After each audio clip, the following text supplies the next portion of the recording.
Rosie stopped breathing. Jake Mercer felt it before he saw it. His daughter's body went limp against his chest.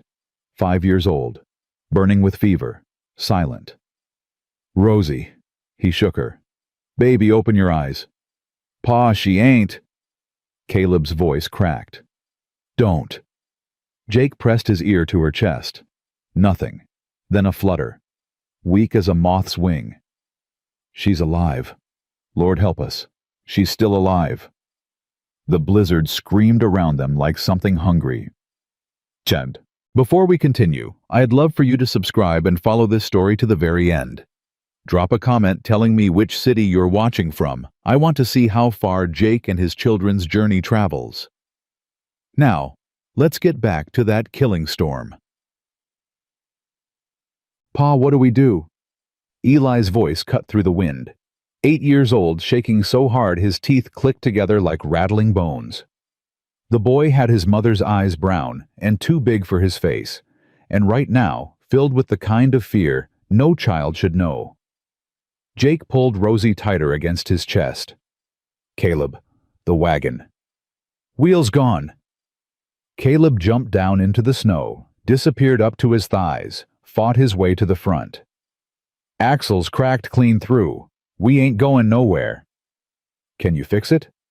"Pa, I can't see my own hands in front of my face. Even if I could." Caleb's voice went thin.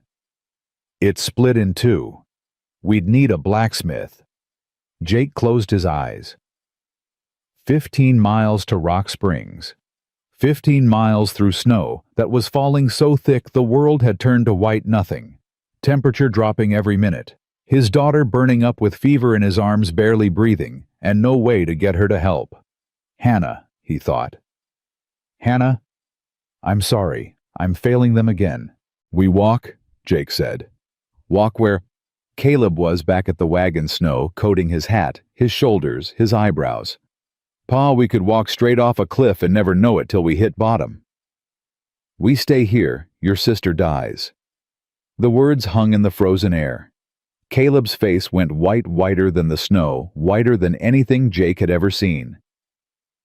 "Get your brother," Jake said. "Hold hands. Don't let go for nothing." "Pa." "Nothing, Caleb. You hear me? Not for nothing in this world." Caleb nodded once, reached into the wagon bed and pulled Eli out, the smaller boy wrapping his arms around his brother's neck. Jake watched them for half a heartbeat, his sons, Hannah's sons, the only good things left in his broken life. Lord Jake prayed silently. "I ain't asked you for much since you took her, but I'm asking now. Show me the way. Please, show me the way." He stepped into the storm.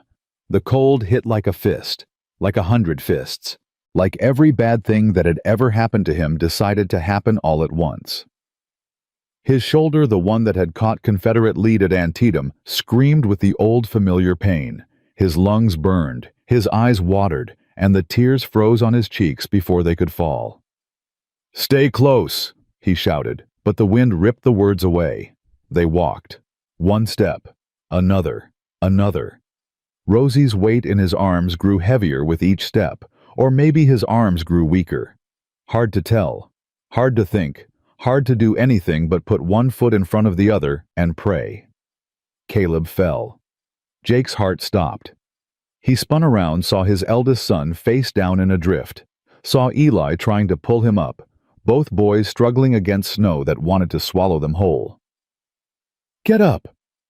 Jake couldn't go back. If he stopped moving, he'd never start again. "Caleb, get up." Caleb struggled to his knees, to his feet, grabbed Eli's hand and kept coming. Good boy, Jake thought. Good, brave boy. They'd been walking for what felt like hours, probably minutes, maybe less, when Eli spoke. "Pa?" The boy's voice was strange, quiet but certain. "Pa, look." "Can't stop, son." "Pa, there's a light." Jake turned, squinted into the white hell that surrounded them. Nothing, just snow and wind and... There, a glow, faint and golden, barely visible through the storm. A lamp in a window. "I see it," Jake breathed. Lord Almighty, I see it. Is it real? Caleb's voice shook. Pa, is it real, or are we seeing things? Only one way to find out. Jake shifted Rosie in his arms. Come on, stay close. We're almost there. The homestead materialized from the storm like a prayer answered. Small cabin built low against the wind, smoke rising from the chimney, and that beautiful blessed light burning steady in the window.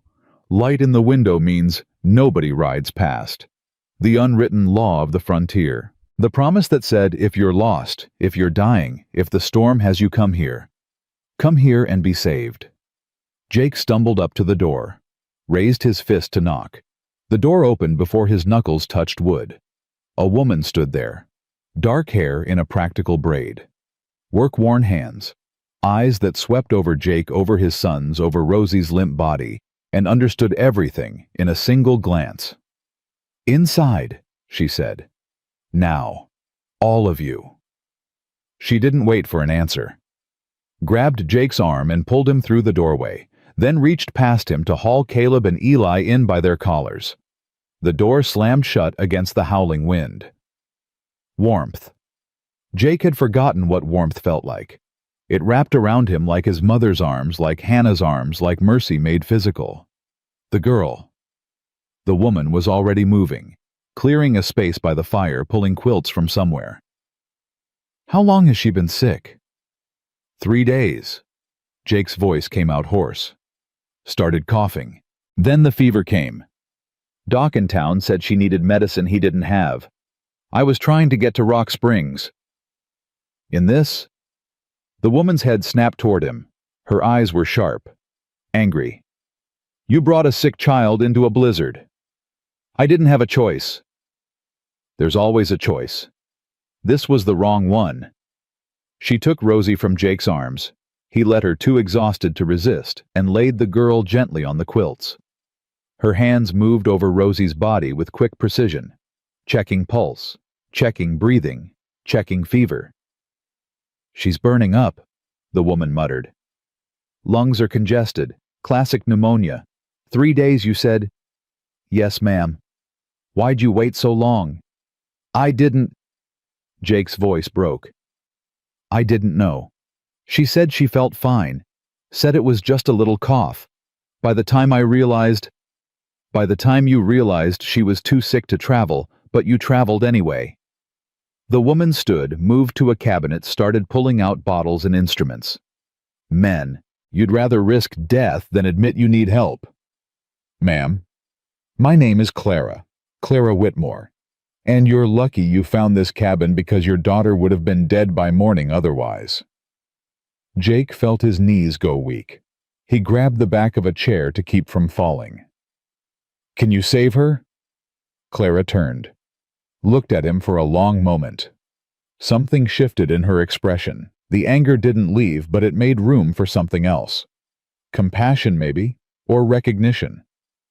I'm going to try, she said. I'm a doctor, trained at Women's Medical College in Philadelphia. Your daughter is very sick, but I've seen worse pull through. A doctor? Caleb's voice was sharp. You're a woman. Notice that, did you? Clara didn't look up from the medicine she was mixing. Your powers of observation are remarkable. I didn't mean... Sit down, boy. Warm up. There's coffee on the stove. She nodded toward the fire. Your brother looks half frozen. See to him. Caleb opened his mouth, probably to argue. Jake knew his son, but something in Clara's voice stopped him. An authority that didn't need to be loud to be absolute. He closed his mouth, went to Eli, started stripping off the younger boy's wet coat. You too, Clara said to Jake. Sit. You're swaying on your feet. I'm fine. You're not. You're hypothermic, exhausted, and running on fear. Sit down before you fall down. She paused. Please. Jake sat. Clara worked on Rosie with hands that never hesitated. She administered medicine from a small bottle, then another medicine from another bottle. Arranged the girl's head so her breathing came easier, piled quilts around her small body. The fever should break by morning, Clara said finally. "If the medicine works." "And if it doesn't?" Clara met his eyes. "Let's pray it does." Pray. The word hit Jake somewhere deep. He hadn't really prayed since Hannah died, had stood in church and mouthed the words, had bowed his head when the preacher said to bow, but his heart had been somewhere else, somewhere cold and empty and closed off from God. But tonight in that blizzard he'd prayed, and here he was. "Thank you," Jake said. His voice came out rough. "Thank you for taking us in, for helping her, for—" He stopped, didn't know how to finish. "Light in the window," Clara said simply. "That's the law out here. Someone needs help, you help them.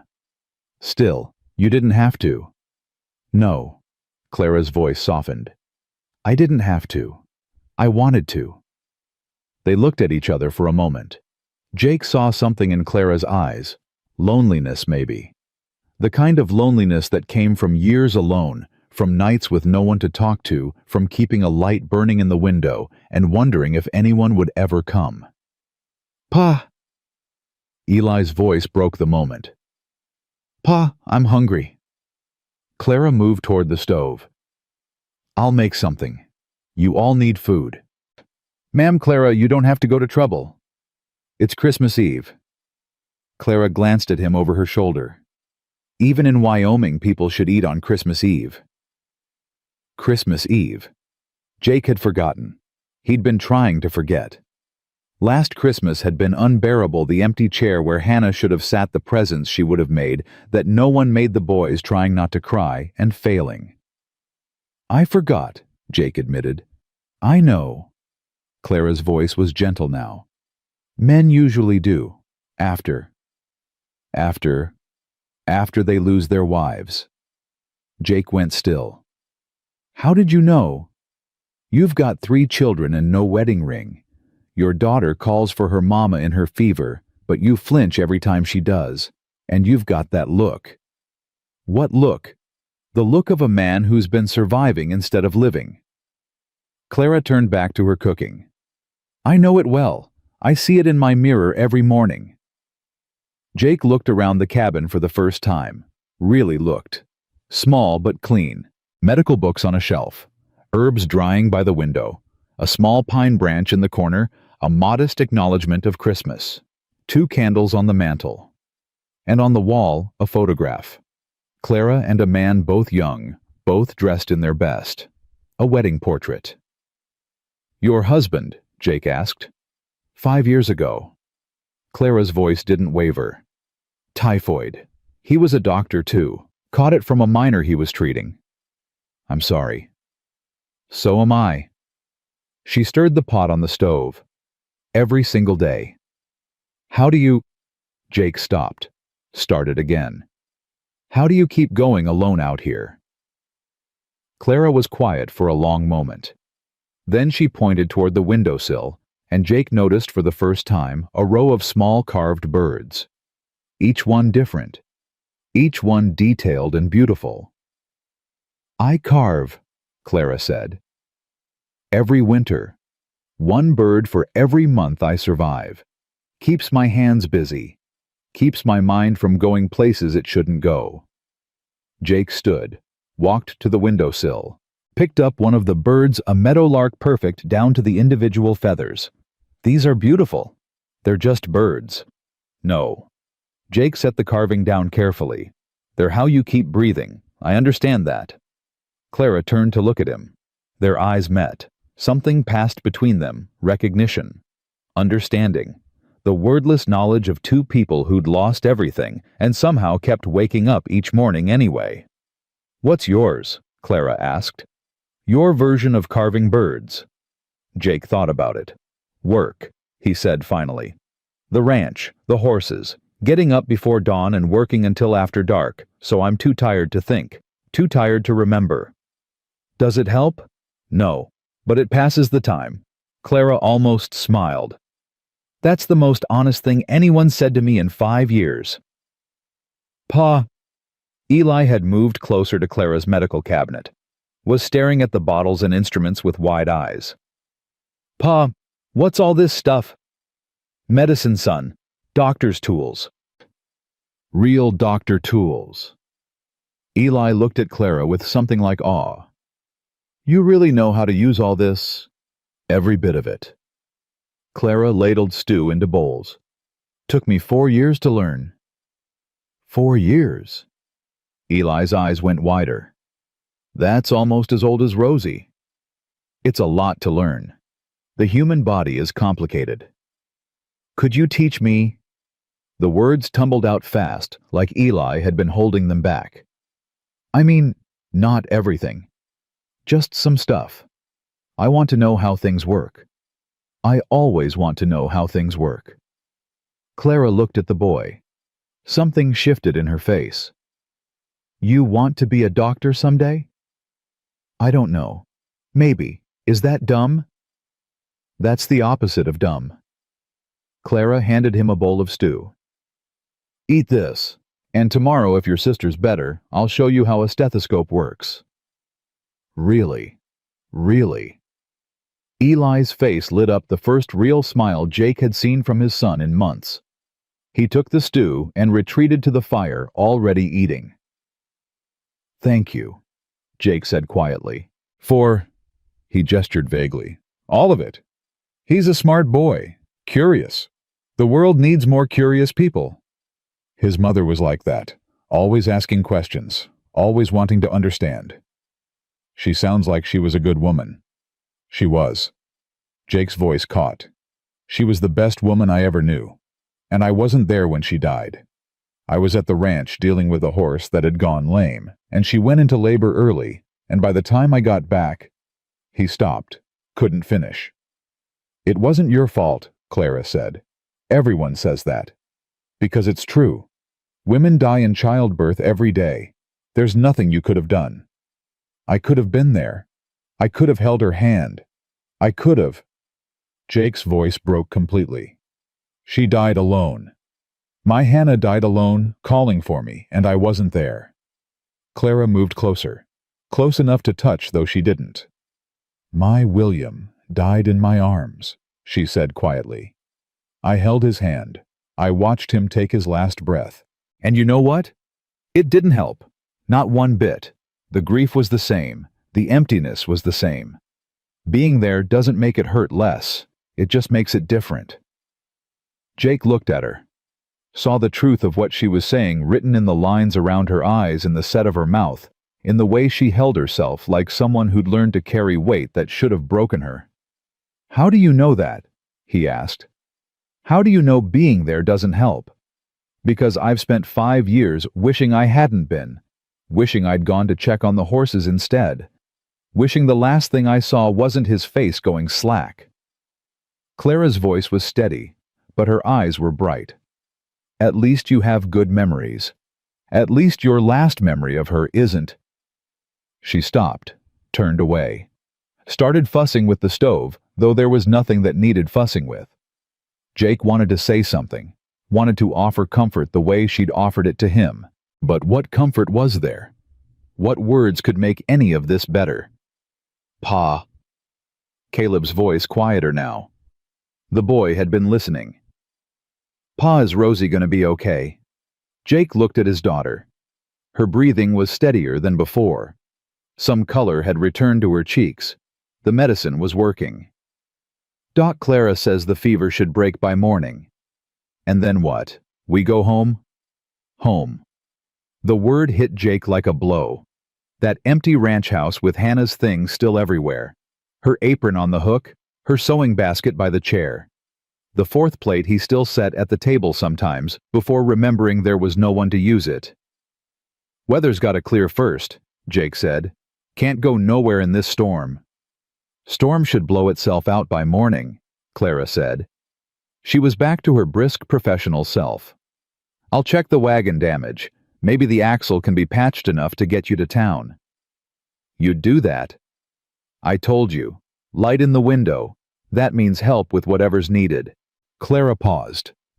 Besides, it'll give me something to do. Something other than carving birds. Jake almost smiled. It felt strange on his face, like muscles he'd forgotten how to use. The meal was simple stew with potatoes and carrots and a bit of salt pork, but it was hot and good, and more than Jake had managed to make in months. The boys ate like they hadn't seen food in weeks, which given Jake's cooking might not be far from truth. "This is good," Eli said around a mouthful. "Real good." "Mind your manners," Jake said automatically. "No, he's right." Caleb had finished his bowl, was staring at the empty bottom like he wished there was more. "This is better than anything we've had since." He stopped, looked at his father, looked away. "Since your mother." Jake finished for him. "I know. I've been burning everything." "I didn't say that. You didn't have to." Jake set down his own bowl.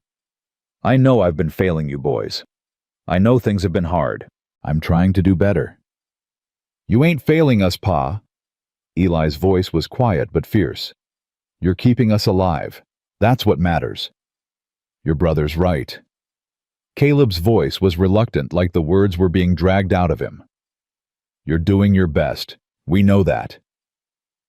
Jake looked at his sons, both of them looking back at him with expressions that broke his heart. Love and grief and worry, all tangled together. They were too young to carry this weight. Too young to be worrying about their father, when they should be worrying about nothing more than what game to play next. "I love you boys," Jake said. "You know that, right?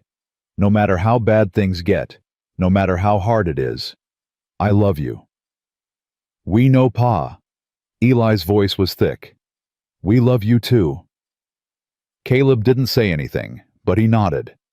And for Caleb, that was enough. Later, after the boys had fallen asleep by the fire, Eli curled in a ball. Caleb sitting up with his back against the wall, still keeping watch, even in sleep. Jake found himself alone with Clara.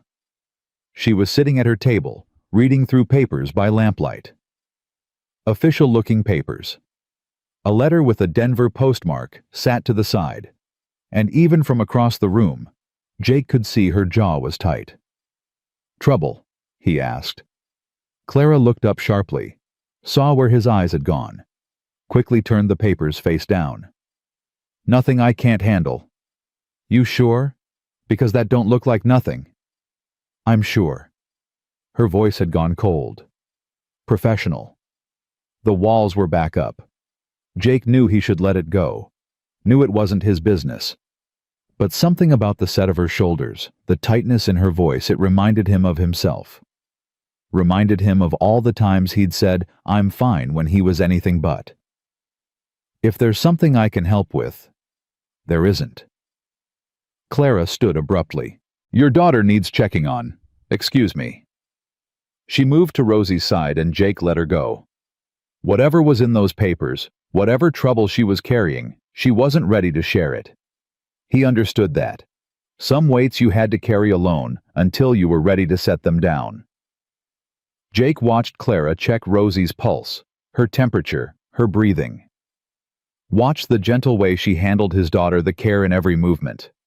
This woman had been alone for 5 years, had built walls high enough to keep out anything that might hurt her. But underneath those walls was something soft, something kind, something that reminded Jake of Hannah. He pushed the thought away. It felt like betrayal comparing this stranger to his wife. Hannah was gone, had been gone for 18 months, and no amount of loneliness was going to change that. "She's improving," Clara said without looking up. "Fever's down 1/2 degree. By morning she should be out of danger. Thank God. Thank medicine. Thanking." Clara stood wiping her hands on her apron. "God helps those who help themselves. Or so my mother used to say. My Hannah used to say the same thing." The words were out before Jake could stop them. Clara looked at him. Their eyes met. And again, that recognition passed between them, two people who'd lost everything, finding something like understanding in the most unlikely place. "Get some sleep," Clara said softly. "You'll need your strength tomorrow. Wagon won't fix itself." "What about you?" "I'll keep watch on Rosie, in case the fever spikes." "You need sleep too." I'll sleep when the storm ends." Clara almost smiled. "Don't worry about me, Jake Mercer. I've been taking care of myself for a long time." Jake wanted to argue, wanted to insist she rest, wanted to take over the watching, wanted to do something to repay the debt he was accumulating. But exhaustion was pulling at him, dragging him down, and Clara was right. He needed sleep. His children needed him strong. He settled by the fire close enough to feel its warmth, close enough to hear Rosie breathing. Closed his eyes and dreamed of Hannah. She was standing in a field of snow, but she wasn't cold. She was smiling that soft smile he'd fallen in love with 20 years ago in a church social in Missouri. "You found her," Hannah said. "Found who?" "The one who'll save you." Hannah's smile widened. "I've been praying for this, Jake. Praying you'd find your way back to living." "Hannah, take care of our babies." Her voice was fading. "Let yourself be happy again. Promise me." "I promise." The words came out broken. "Hannah, I promise." "I love you," she whispered. "Always have. Always will. Now wake up." Jake woke to gray light and the sound of coughing. He sat up fast, heart pounding, but it wasn't the weak, wet coughing from before. This was stronger, healthier. The coughing of a little girl fighting her way back to life. "Rosie?" He scrambled to his daughter's side. Clara was already there, supporting Rosie's head, helping her through the coughing fit. When it passed, Rosie looked up at her father with fever-bright eyes that were nonetheless clearer than they'd been in days. "Papa." Her voice was a croak. "Where are we?" "Somewhere safe, baby girl." Jake took her hand, felt tears burning in his eyes. "Somewhere safe. The nice lady gave me medicine. It tasted bad." "I know, sweetheart, but it made you better." "Is it Christmas?" Rosie's eyes were already drooping, exhaustion pulling her back toward sleep. "Mama said Christmas was special." Jake's throat closed. He looked at Clara over his daughter's head, saw her watching them with an expression he couldn't read. "Yeah, baby," he managed. "It's Christmas. Merry Christmas." "Merry Christmas, Papa." Rosie's eyes closed. "Merry Christmas, nice lady." "Merry Christmas, Rosie," Clara said softly. And despite everything, despite the broken wagon and the dying storm and the long road still ahead, Jake Mercer felt something he hadn't felt in 18 months. Hope. Outside, the wind was dying. The storm was ending. But inside, Jake Mercer, something else was just beginning. The storm died sometime before noon. Jake woke to silence. Real silence, not the muffled roar of wind that had become background noise. He sat up slowly, muscles aching from sleeping on a hard floor, and looked toward the window. Sunlight. Actual sunlight, pale and thin, but real, streaming through glass that had been nothing but white darkness the night before. Storms passed. Clara's voice came from across the room. She was standing at the stove stirring something that smelled like heaven. Jake's stomach growled loud enough that she glanced over her shoulder with something that might have been a smile. "Hungry. Starving." Jake pushed himself to his feet. Crossed to where Rosie lay sleeping, touched her forehead. Cool. The fever had broken completely. "She's better." "Told you she would be." Clara ladled porridge into bowls. "Children are resilient. More resilient than we give them credit for." "Papa." Jake turned. Rosie's eyes were open, clearer than they'd been in days. She looked around the unfamiliar cabin with the confused curiosity of a child waking up somewhere new. "Where's home?" "We're at Miss Clara's house, sweetheart. Remember, she made you better." Rosie's eyes found Clara, studied her with the unfiltered directness only children could manage. "You're pretty." Clara's hands stilled on the ladle. Something flickered across her face, surprise maybe, or the shadow of old grief. "Thank you, Rosie." "Mama was pretty too." Rosie's voice was matter of fact. "She's in heaven now. Papa says she watches us from the stars." I'm sure she does. Clara's voice was gentle, careful. Would you like some breakfast? Yes, please. Rosie tried to sit up, struggled. Papa, I'm tired. That's the sickness, baby. You need to rest more. But I don't want to rest. I want to see the pretty birds. Jake followed his daughter's gaze to the windowsill, to Clara's carved birds lined up in their patient row. Rosie was staring at them like they were the most magical things she'd ever seen. Can I hold one? Rosie asked. Please, I'll be careful. Clara crossed the room, picked up the meadowlark, the one Jake had admired last night, and brought it to Rosie's bedside. Knelt down so she was at eye level with the little girl. This one's my favorite, Clara said. Do you know what kind of bird it is? Rosie shook her head. It's a meadowlark. They sing the most beautiful songs in springtime. Your mama probably heard them growing up. Mama liked birds.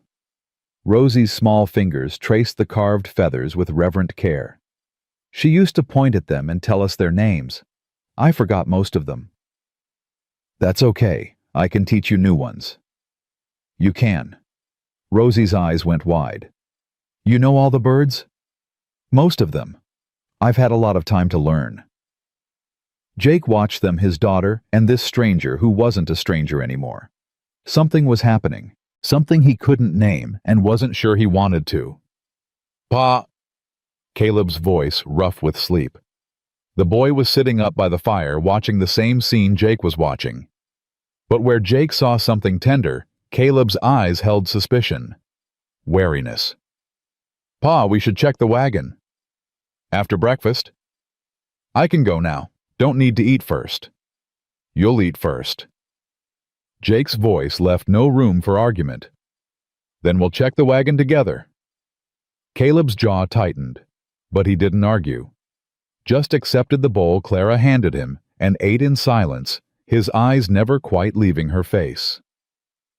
Eli woke last, stumbling to the table with his hair sticking up in 12 directions. He ate 3 bowls of porridge without pausing for breath, then immediately started asking Clara questions. How does the stethoscope work? You said you'd show me. Can I see it? What's that bottle for? What about that one? Why do you have so many books? Eli. Jake's voice carried a warning. Give Miss Clara some peace. It's all right. Clara was almost smiling. I don't mind questions. Most people out here don't ask enough of them. She retrieved the stethoscope from her medical cabinet, showed Eli how to place it against his own chest. Hear that? That's your heart. It's so loud. Eli's face lit up with wonder. Pa, listen to this. Jake let his son press the instrument to his chest. Listened to his own heartbeat thudding in his ears, steady and strong and alive. When he looked up, Clara was watching him with an expression he couldn't read. Strong heart, she said quietly. Has to be. Got 3 children depending on it. After breakfast, Jake and Caleb went out to check the wagon. The damage was worse than Jake had hoped. The axle was cracked clean through, not just split but shattered. The wheel had come off completely, was buried somewhere under a drift. Even if they found it, the axle couldn't be patched. They'd need a blacksmith. They'd need town. 15 miles, Caleb said. His breath hung white in the cold air. We could walk it. With your sister still recovering. In this cold, she could stay here, with... Caleb stopped. His face hardened. Never mind. Say what you were going to say. Nothing, Pa. Caleb. The boy turned. Looked at his father with eyes that were too old, too angry, too full of things he wasn't saying. She could stay here with that woman. You and me and Eli could walk to town, get help, come back. That woman has a name. I know what her name is. Then use it. Fine. Clara. Caleb spat the word like it tasted bad. Rosie could stay with Clara. We could walk to town. And leave your sister with a stranger. She ain't a stranger no more, is she? Caleb's voice went sharp. Not the way you've been looking at her. Jake felt the words like a slap. Watch yourself, boy. I'm just saying what I see. What you see is wrong. Is it? Caleb stepped closer. Pa, I ain't blind. And I ain't stupid. I see how you look at her. I see how she looks at you. And I'm telling you right now, Mama ain't been gone 2 years. It ain't right. Nothing is happening between me and Miss Whitmore. Not yet. Not ever. Jake grabbed his son's shoulder, forced the boy to meet his eyes. Listen to me. Your mother was the love of my life. She will always be the love of my life. No one is ever going to replace her. Not Clara. Not anyone. You understand? Caleb held his gaze for a long moment. Then his shoulders slumped slightly. Some of the anger drained from his face, replaced by something sadder, something more honest. I just don't want to forget her, Pa. I don't want to forget what she looked like, what she sounded like. Every day it gets harder to remember. And if you find someone new... I'm not finding anyone new. But if you did, would we have to forget her completely? Jake pulled his son into a hug, held him tight the way he should have been holding him for 18 months, the way he'd been too lost in his own grief to manage. We will never forget your mama, Jake said into his son's hair. Never. She's part of us. She's in your eyes, and Eli's smile, and Rosie's laugh. She's in everything good about this family. Finding someone new wouldn't erase that. Nothing could erase that. You promise? I promise. They stood there in the snow, father and son, for a long moment. Then Caleb pulled back, wiped his eyes with his sleeve. We still need to get to town, he said. His voice was steadier now, calmer. We do, but not today, not with your sister still weak. Tomorrow. We'll see how she is. Jake looked back at the cabin, smoke rising from the chimney, warm light in the windows. For now we stay. We rest. We let Rosie get her strength back. And then we go home. And then we go home. They walked back to the cabin together. Jake told himself he'd meant every word, told himself nothing was happening with Clara. Nothing could happen. Nothing would happen. She was a stranger who'd shown them kindness in a storm. That was all. That was everything. But when he stepped through the door and saw Clara teaching Rosie how to hold a spoon of medicine, saw his daughter laughing at something Clara said, saw Eli sitting at Clara's feet with a medical book open on his lap, something in Jake's chest cracked. Something that had been frozen for 18 months began very slowly to thaw. The day passed quietly. Clara insisted Rosie stay in bed, but she let the boys explore the cabin, let them ask questions, let them exist in her space like they belonged there. Jake watched from his chair by the fire, unable to look away, unable to stop cataloging the small moments. Eli asking Clara about bone structure. Clara patiently explaining using her own hands as models. Rosie asking for another bird to hold. Clara bringing her a different one each hour, naming each bird, telling stories about where she'd seen them in the wild. Even Caleb suspicious. Caleb grudgingly accepting a second helping of stew and muttering something that might have been thank you. You're good with them, Jake said when the children were occupied elsewhere. The way you explain things, the patience. Clara shrugged, kept her eyes on the sock she was darning. I like children. Always have. You never had your own... The question hung in the air. Jake knew immediately he'd overstepped, saw it in the way Clara's hands stilled, the way her shoulders tightened. I'm sorry. That's not my business. No, it's all right. Clara set down her darning, met his eyes. William and I tried, for 3 years. It never happened. She paused. The doctor said there was something wrong with me, something that couldn't be fixed. Clara, it doesn't matter now. William's gone. I've made my peace with it. But her voice said otherwise. Her eyes said otherwise. For what it's worth, Jake said slowly, any child would be lucky to have you as their mother. Clara looked at him sharply. Something flickered in her expression. Hope maybe, or the fear of hope. That's a kind thing to say. It's the truth." They sat in silence for a moment. The fire crackled. Outside, wind whispered against the walls, gentler now, no longer trying to kill. "Can I ask you something?" Clara said finally. "Anything." "Last night, you saw the papers on my table, the letter." Jake nodded slowly. "I saw them." "Did you read them?" "No, ma'am, that's your business." Clara was quiet for a long moment. Then she stood cross to the table, picked up the letter, held it for a moment like it weighed 100 pounds. "My husband had a cousin, Fletcher Ashworth. He's a lawyer in Denver."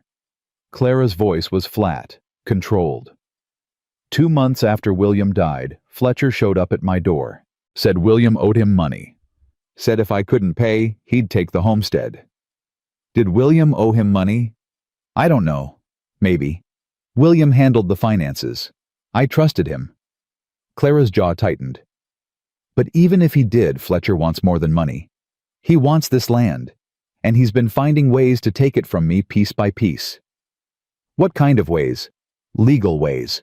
Challenges to my claim. Questions about whether a woman can hold property alone. Last month he filed a new motion. Says the original homestead papers were improperly filed." She set the letter down. "The hearing's in 2 weeks. If I lose, you lose everything. I lose everything." Jake looked at this woman, this doctor, this survivor, this person who'd carved birds through 5 winters alone and kept a light burning in her window for anyone who needed it. Looked at the fear she was trying to hide. The exhaustion. The weight of fighting alone for so long. "Is there anything I can do?" Clara smiled. It didn't reach her eyes. "You've got your own problems, Jake Mercer. Your own family to worry about. This isn't your fight." "Maybe not. But you saved my daughter's life. That makes your problems my problems." "That's not how it works." "That's exactly how it works." Jake leaned forward. "You need help. I'm offering. That's frontier law too, isn't it? You help someone, they help you back."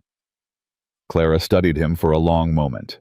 Something shifted in her expression, the walls coming down just slightly, just for a moment. "You really mean that?" "I really do." Before Clara could respond, Rosie's voice rang out from across the cabin. "Papa! Papa, come look!" Jake crossed to his daughter's bedside. Rosie was sitting up now, stronger than she'd been all day, holding one of Clara's carved birds in her hands. "Miss Clara said I could keep this one." Rosie's face was glowing with joy. "She made it just for me." Jake looked at Clara, who had followed him over. "You didn't have to do that." "I wanted to." Clara's voice was soft. "It's Christmas. Children should have presents on Christmas." "But these are yours. You made them. I made them to survive. Now they can help someone else survive."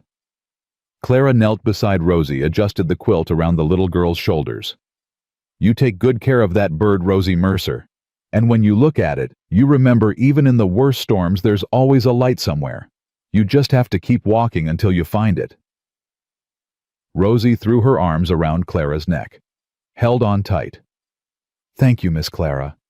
Thank you. Thank you. Thank you." Clara hugged her back. Jake saw her close her eyes, saw her hold his daughter, like Rosie was something precious, something she'd been waiting for her whole life. And in that moment, Jake Mercer knew he was in trouble. Deep, dangerous, impossible trouble. The second day dawned bright and cold. Rosie was well enough to sit at the table for breakfast. Eli had memorized the names of 12 different bones. Even Caleb seemed to have softened slightly, accepting Clara's food without the suspicious glances of the day before. "The weather's holding," Clara said as she cleared the breakfast dishes. "If you want to try for town today, would be the day." Jake looked at his children. At Rosie, still pale but smiling. At Eli, clutching a medical book Clara had loaned him. At Caleb, watching his father with careful eyes. "What do you think, boys, ready to head home?" Eli's face fell. "Already, but I haven't finished learning about the respiratory system." "We can't impose on Miss Clara forever, son." "But, Eli, Jake's voice was gentle but firm. We have a ranch to get back to. Animals that need tending. A home that needs us. Your father's right, Clara said. Her voice was carefully neutral, professional. The walls were back up higher than before. You've been here 2 days. That's longer than most. Most people leave that fast, Eli asked. Most people leave as soon as the weather clears. Clara was wiping down the table, not looking at any of them. That's how it works. Storm brings them in. Clear skies take them away. Something in her voice made Jake's chest tight. That acceptance. That resignation.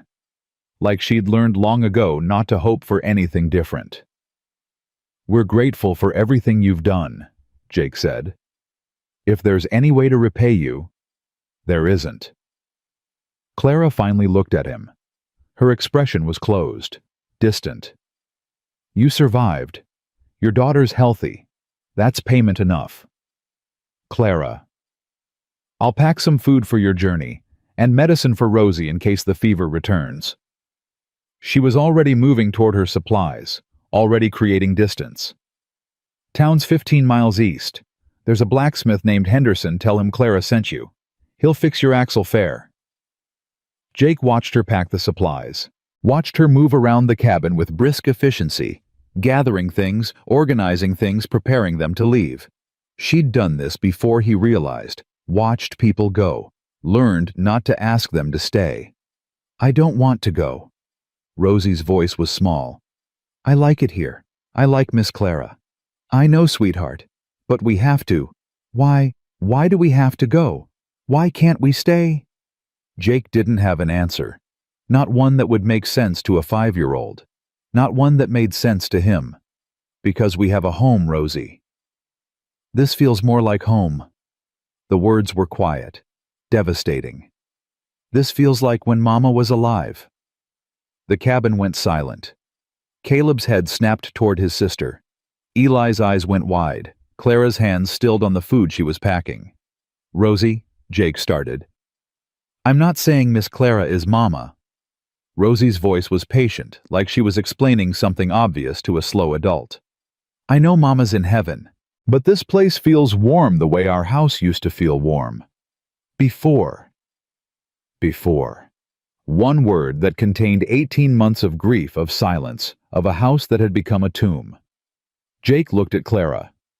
She was staring at Rosie with an expression that broke his heart, hope and fear and desperate longing all tangled together. We have to go, Jake said. His voice came out rougher than he intended. That's final. He turned away, started gathering their things. Couldn't look at his daughter's face. Couldn't look at Clara's. The preparations for leaving took less time than Jake wanted. Coats and hats and scarves, the food Clara had packed, the medicine for Rosie. Eli's borrowed book reluctantly returned. Caleb's quiet relief. Rosie's silent tears. Thank you, Jake said at the door. For everything. You're welcome. Clara's voice was steady. Her eyes were not. Safe travels, Jake Mercer. Take care of those children. I will. He should have walked away. Should have stepped through that door and not looked back.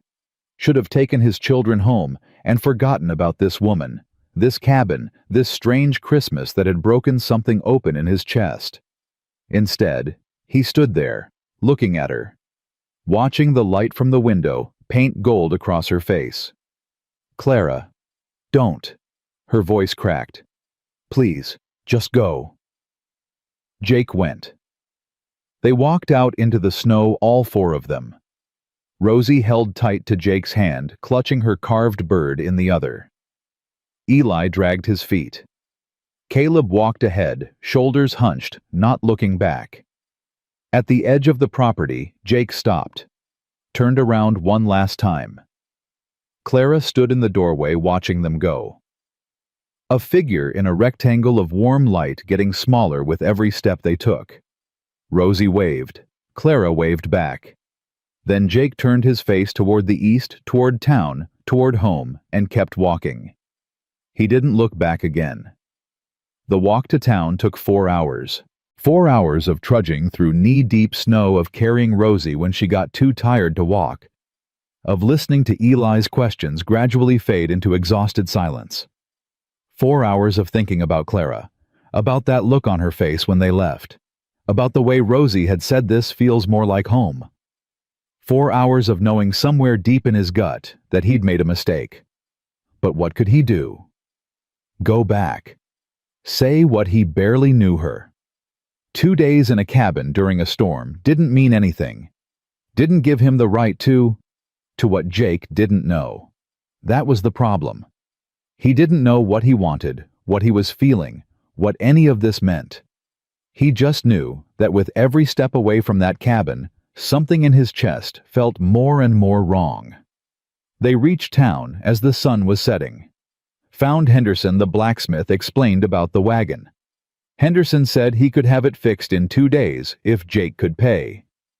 Jake could pay barely. The boarding house had 2 rooms available. Jake took both. Put the children to bed. Sat by the window looking west toward a cabin he couldn't see, toward a light that was probably still burning in a window. "Pa," Caleb's voice quiet in the darkness. "Go to sleep, son." "I can't." Caleb crossed the room, sat down across from his father. "I keep thinking about what Rosie said. Rosie's 5. She doesn't understand." "She understands more than you think." Caleb's voice was different now, less angry, more thoughtful. "Pa, I've been watching you since Mama died. You ain't really smiled in 18 months. Not until we got to Clara's cabin." "Caleb, I'm not saying you should go back. I'm just saying." The boy stopped, started again. "I didn't like her at first. I thought she was trying to take Mama's place, but she wasn't. She was just being kind. And we—" His voice cracked. "We need kindness, Pa. We've been so lonely." Jake stared at his son, at this 11-year-old boy who'd been carrying grown-up grief on shoulders that weren't ready for it. "You're right," Jake said quietly. "We have been lonely. So what are we going to do about it?" Jake didn't answer, didn't know how to answer. But later that night, lying in the dark listening to his children breathe, he thought about Clara alone in her cabin, thought about the letter from Denver, thought about the hearing in 2 weeks that might take everything from her, thought about a little girl's voice saying this feels more like home, and Jake Mercer, who'd been surviving instead of living for 18 months, started to wonder if maybe, just maybe, survival wasn't enough anymore. 2 weeks. That's how long Jake lasted. 2 weeks of going through the motions at the ranch. 2 weeks of burning breakfast and forgetting to mend fences and staring west toward a cabin he couldn't see. 2 weeks of watching his children grow quieter and smaller and more like the ghosts they'd been before the storm. Henderson had fixed the wagon good as new. Jake had paid the man, loaded up his family, and driven home. Back to the ranch. Back to Hannah's things still hanging on their hooks. Back to the empty chair at the table and the silence that filled every room like something solid. Back to surviving. Rosie stopped talking first. Not completely, she still answered when spoken to, still said please and thank you. Still went through the motions of being a living child. But the spark was gone. The brightness that had returned in Clara's cabin faded like a candle running out of wick. She stopped playing with her carved bird. Just held it. Stared at it for hours without moving. "Rosie, honey." Jake knelt beside her on the 3rd day home. "What's wrong?" "Nothing, Papa." "You can tell me." "There's nothing to tell." Her voice was flat, empty. "I'm fine." She wasn't fine. Jake knew she wasn't fine, but he didn't know how to fix it. Eli stopped asking questions. The boy who'd wanted to learn everything about everything went quiet and still spending hours staring out windows at nothing. He'd returned Clara's medical book when they left, but Jake caught him drawing pictures of bones on scraps of paper, labeling them with names he'd memorized. "You miss her," Jake said one evening. "Miss Clara." Eli shrugged. Didn't look up from his drawing. "It's okay to miss her, son. She was kind to us. Then why did we leave? Jake didn't have an answer. Caleb was the only one who seemed normal. The boy threw himself into ranch work with fierce determination, mending fences, feeding horses, chopping wood, until his hands blistered. He worked like he was trying to outrun something, like if he stayed busy enough he wouldn't have to think. Jake recognized the behavior. He'd been doing the same thing for 18 months. "You're pushing yourself too hard," Jake told him on the 5th day. "Work needs doing. Not at the cost of your health." "I'm fine, Pa." Caleb swung the axe, split a log clean in two. "Just keeping busy." "There's keeping busy and there's running away."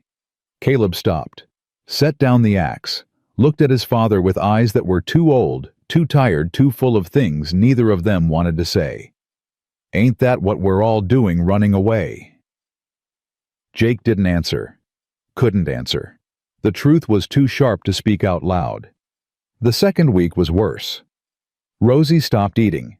Not completely, she'd take a few bites when Jake insisted, but she was losing weight, getting thinner. Her face took on a hollow look that reminded Jake too much of the night in the blizzard when he'd thought he was going to lose her. "You need to eat, sweetheart."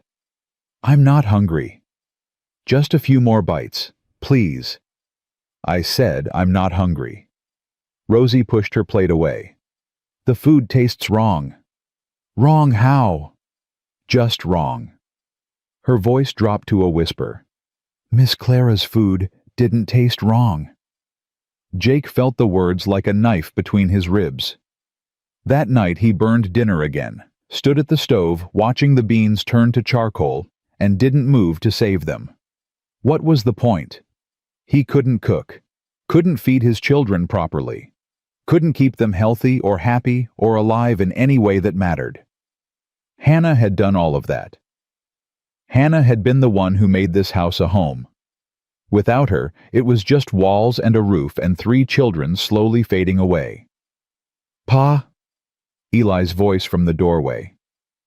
"Pa, something's burning." "I know." "Aren't you going to?" "I know, Eli."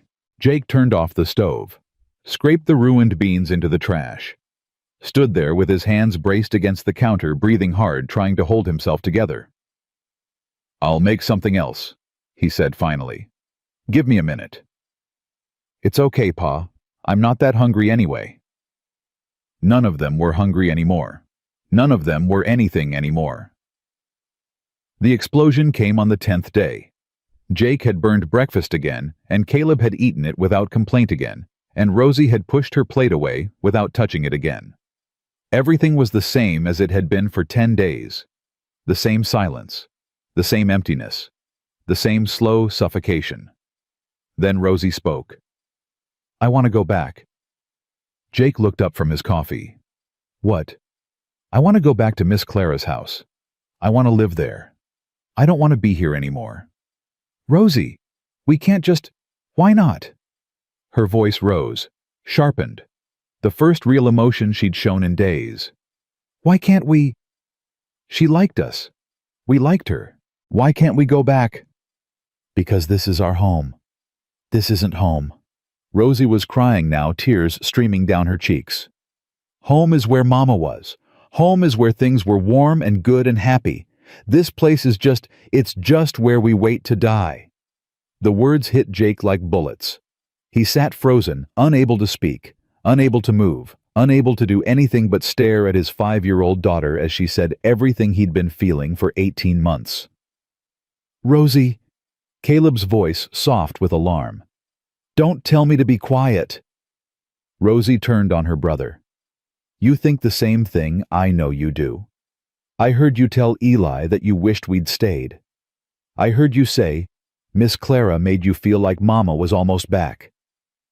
Caleb's face went white. "Rosie, you weren't supposed to hear that." "But I did. And you're a liar if you say it isn't true." "I didn't say it wasn't true. You just what? You just don't want to hurt Papa's feelings." Rosie laughed. It was an ugly sound too bitter for a child her age. "Papa doesn't have feelings anymore. Papa's been dead inside since Mama died. He just keeps walking around pretending to be alive. Rosie, that's enough. Jake found his voice. It came out harsh. Wrong. It's not enough. Nothing's enough. Nothing's ever going to be enough until you stop being such a coward. The word hung in the air. Coward. From his 5-year-old daughter. Jake stood up. His chair scraped back against the floor. His hands were shaking. His vision had gone strange, dark at the edges, bright in the center. Go to your room. No. Rosie, go to your room, now. Make me. Jake moved toward her. He didn't know what he was going to do, grab her arm, carry her upstairs, something, but before he could reach her, Caleb was between them. Pa, stop. Get out of my way, Caleb. No. Caleb's voice was steady. His eyes were not. She's right, Pa. About everything. She's saying what we've all been thinking. You can't punish her for telling the truth. The truth? Jake's voice cracked. The truth is that I'm doing my best. The truth is that I'm trying to keep this family together. The truth is that your mother died, and I don't know how to do this without her. The words exploded out of him. 18 months of grief and fear and failure, all pouring out at once. I don't know how to cook. I don't know how to make you happy. I don't know how to be a father without her here to help me. Every single day I wake up and I think today's the day I finally fail them completely. Today's the day I lose them the way I lost her. Jake was crying. He hadn't cried since Hannah's funeral. Had locked all of it away, buried it deep, refused to let it out, because fathers had to be strong, and children needed stability, and grief was something you carried alone in the dark. But now it was pouring out of him. All of it, everything. I'm sorry. His voice broke completely. I'm so sorry. I'm sorry I can't be what you need. I'm sorry I'm not enough. I'm sorry your mama died and left you with me instead of someone who knows what they're doing. Pa. Eli's voice small and scared. Pa, we don't want someone else. We want you. But I'm broken, Eli. Can't you see that I'm broken and I don't know how to fix myself? Then let someone help. Jake looked at his middle son, at this 8-year-old boy with his mother's eyes and his own stubborn jaw. What? Let someone help Pa. You don't have to do everything alone. Miss Clara, she helped us. She could help us more if you let her. Eli. I know you're scared. Eli's voice was quiet but certain. I know you think if you love someone new, it means you're forgetting Mama. But that's not true. Mama would want us to be happy. She wouldn't want us to be like this, sad all the time and eating burned food and pretending everything's okay when it isn't. Jake stared at his son. At this child who understood things no child should have to understand. When did you get so smart? I've been paying attention. Eli almost smiled. That's what I do. I watch. I learn. And I've learned that you're killing yourself trying to do this alone. And you don't have to. The kitchen was silent. Jake stood there, tears drying on his cheeks, looking at his 3 children. Rosie with her angry eyes and her devastating honesty. Caleb with his protective stance and his too old understanding. Eli with his quiet wisdom and his mother's gentle heart. I don't know what to do, Jake admitted. I really don't. Yes, you do. Rosie's voice was softer now, still fierce but with love underneath. You know exactly what to do. You're just scared to do it. Before Jake could respond, there was a knock at the door. Silas Thornton stood on the porch, his weathered face grim. Jake's neighbor had been a friend since before the war, had stood beside Jake when they buried Hannah, had helped keep the ranch running through the worst months of grief. Jake, we need to talk. Silas, what's wrong? It's about that woman, the doctor, the one west of here. Jake's heart stopped. Clara? What about her? Silas looked past Jake at the children, then back at Jake. His expression said this wasn't a conversation for young ears. Boys, take your sister upstairs. But Pa, now Caleb. The children went. Jake stepped out onto the porch, closing the door behind him. "Tell me." "There's a man in town, lawyer from Denver, name's Fletcher Ashworth." Silas's voice was low, urgent. "He's been asking questions about Clara Whitmore, about her land, about whether she's got anyone who'd stand up for her." "What kind of questions?" "The kind that come before trouble."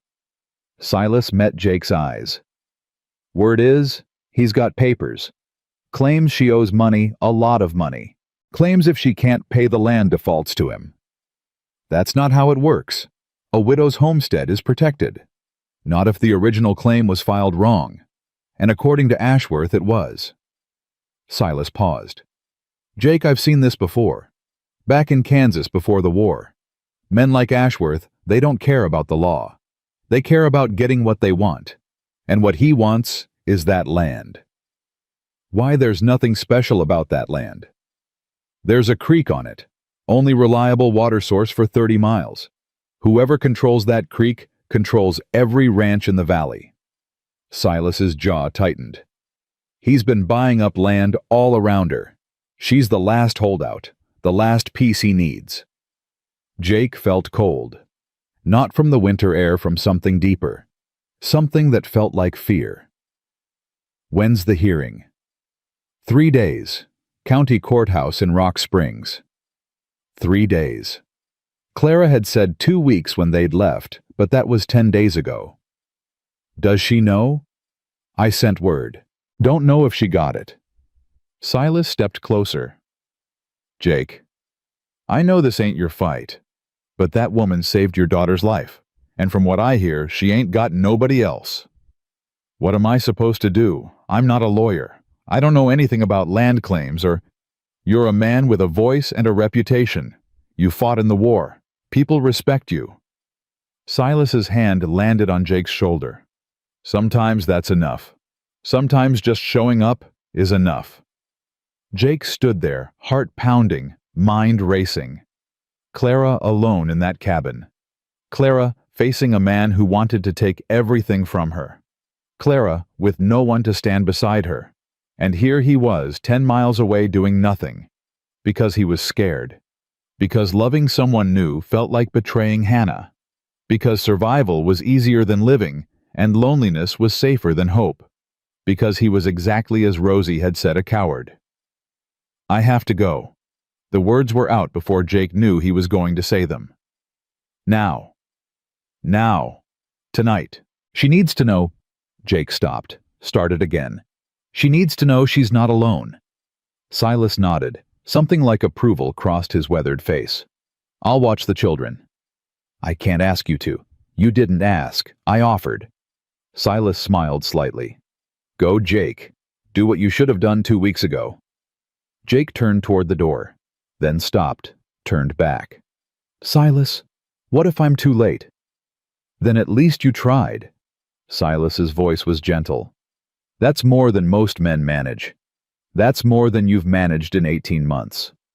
Jake went inside, found his children waiting in the kitchen, their faces tense with worry.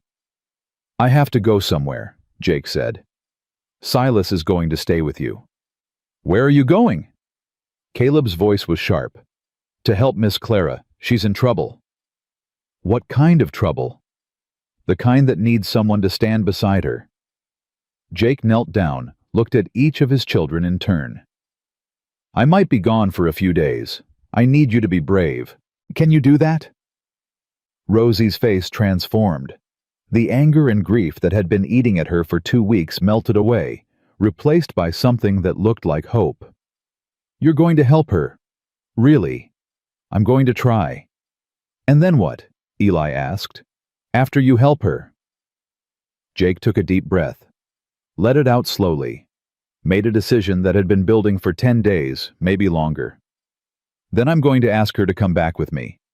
If she'll have us." Rosie threw her arms around his neck, hugged him so tight it hurt. "Thank you, Papa. Thank you, thank you, thank you." "Don't thank me yet, sweetheart. She might say no." "She won't." Rosie pulled back. Her eyes were bright with tears, but she was smiling. She loves us, Papa. I could tell. She loves us, and we love her, and that's what matters. Love. The word Jake had been avoiding for 2 weeks. For 18 months. For his whole life since Hannah died. Yeah, he said quietly. Yeah, I guess that is what matters. He saddled his horse in record time. The sun was already setting, painting the sky orange and pink. It would be dangerous to ride at night. The temperature would drop. The trails would be hard to see. Jake didn't care. He mounted up, turned the horse west, looked back at his children standing on the porch, Silas's solid presence behind them. I love you, he called. All of you, remember that. We know, Pa, Caleb's voice carried across the distance. Now go get her. Jake rode. The temperature dropped as the sun disappeared. Stars came out cold and bright, lighting his way across the frozen landscape. His breath hung in clouds before his face. His fingers went numb inside his gloves. He kept riding. Halfway there, the horse stumbled. Jake dismounted, checked the animal's leg, found nothing wrong. Just exhaustion. The horse needed rest. Jake didn't have time for rest. He walked leading the horse, pushing through snow that reached his knees in some places. His legs burned. His lungs ached. His shoulder, the one with Confederate lead still buried somewhere deep, screamed with every step. He kept walking. Sometime after midnight he saw it. A faint golden glow in the distance. A light in a window. Clara's cabin. She was still there. The land hadn't been taken yet. There was still time. Jake pushed forward. Faster now. Almost running. The horse stumbled along behind him, too tired to do more than follow. He reached the cabin as the moon was setting, climbed the steps, raised his hand to knock. The door opened before his fist touched wood. Clara stood there. In the lamplight, Jake could see she'd been crying. Her eyes were red. Her face was pale. She looked like someone who'd given up. Jake. Her voice was raw with disbelief. How did you? I heard about the hearing, about Fletcher Ashworth. Who told you?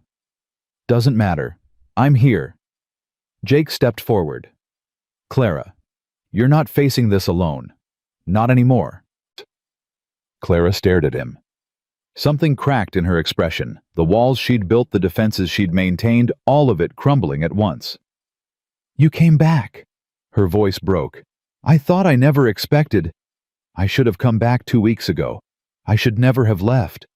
Jake took another step, close enough to touch her now, close enough to see every tear track on her face. I was scared, Clara.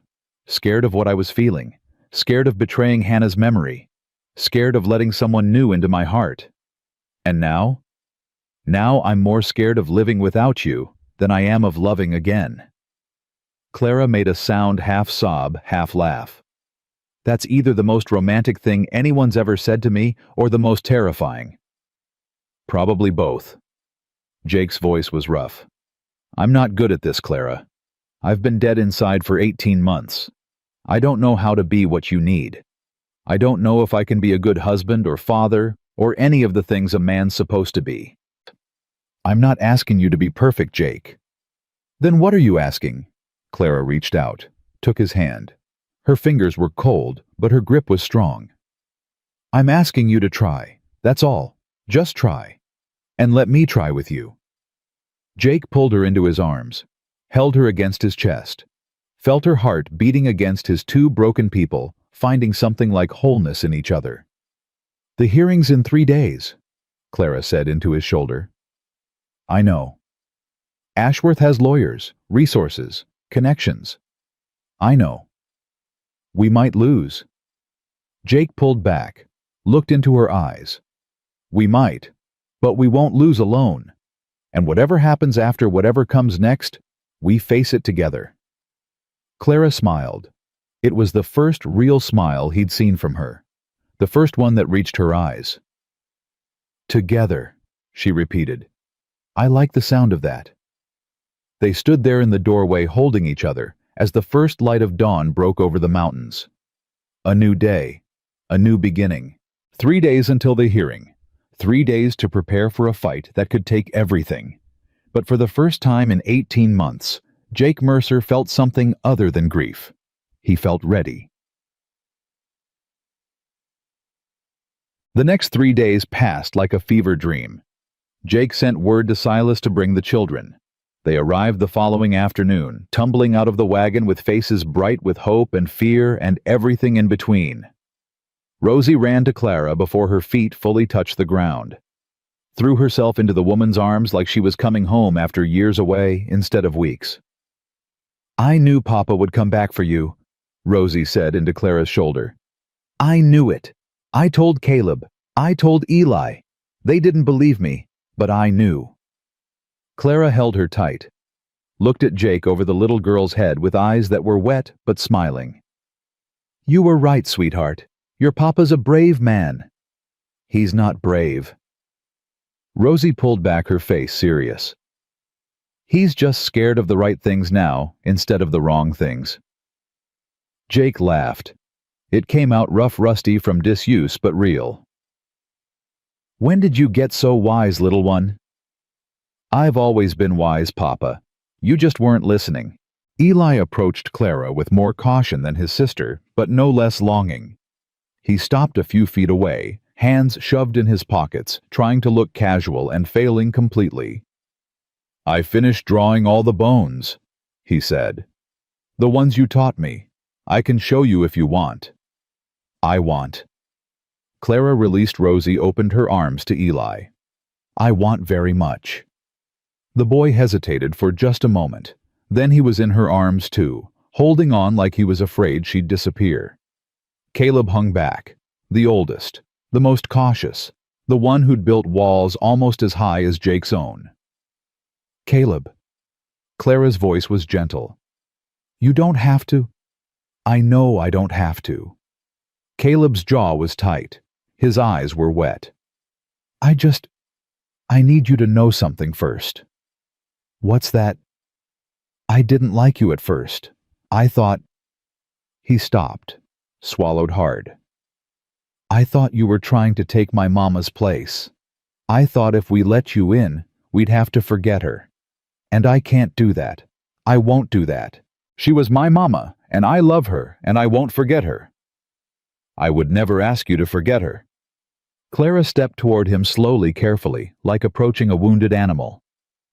"Your mother loved you. That love doesn't go away just because she's gone. It stays with you forever. Nothing I do, nothing anyone does can take that from you. You promise?" "I promise." Caleb broke. The walls he'd built crumbled all at once. He stepped forward, let Clara pull him into her arms, and cried the way he hadn't cried since the day they buried Hannah. Jake watched his children with this woman who'd saved them in more ways than one. Watched them hold each other.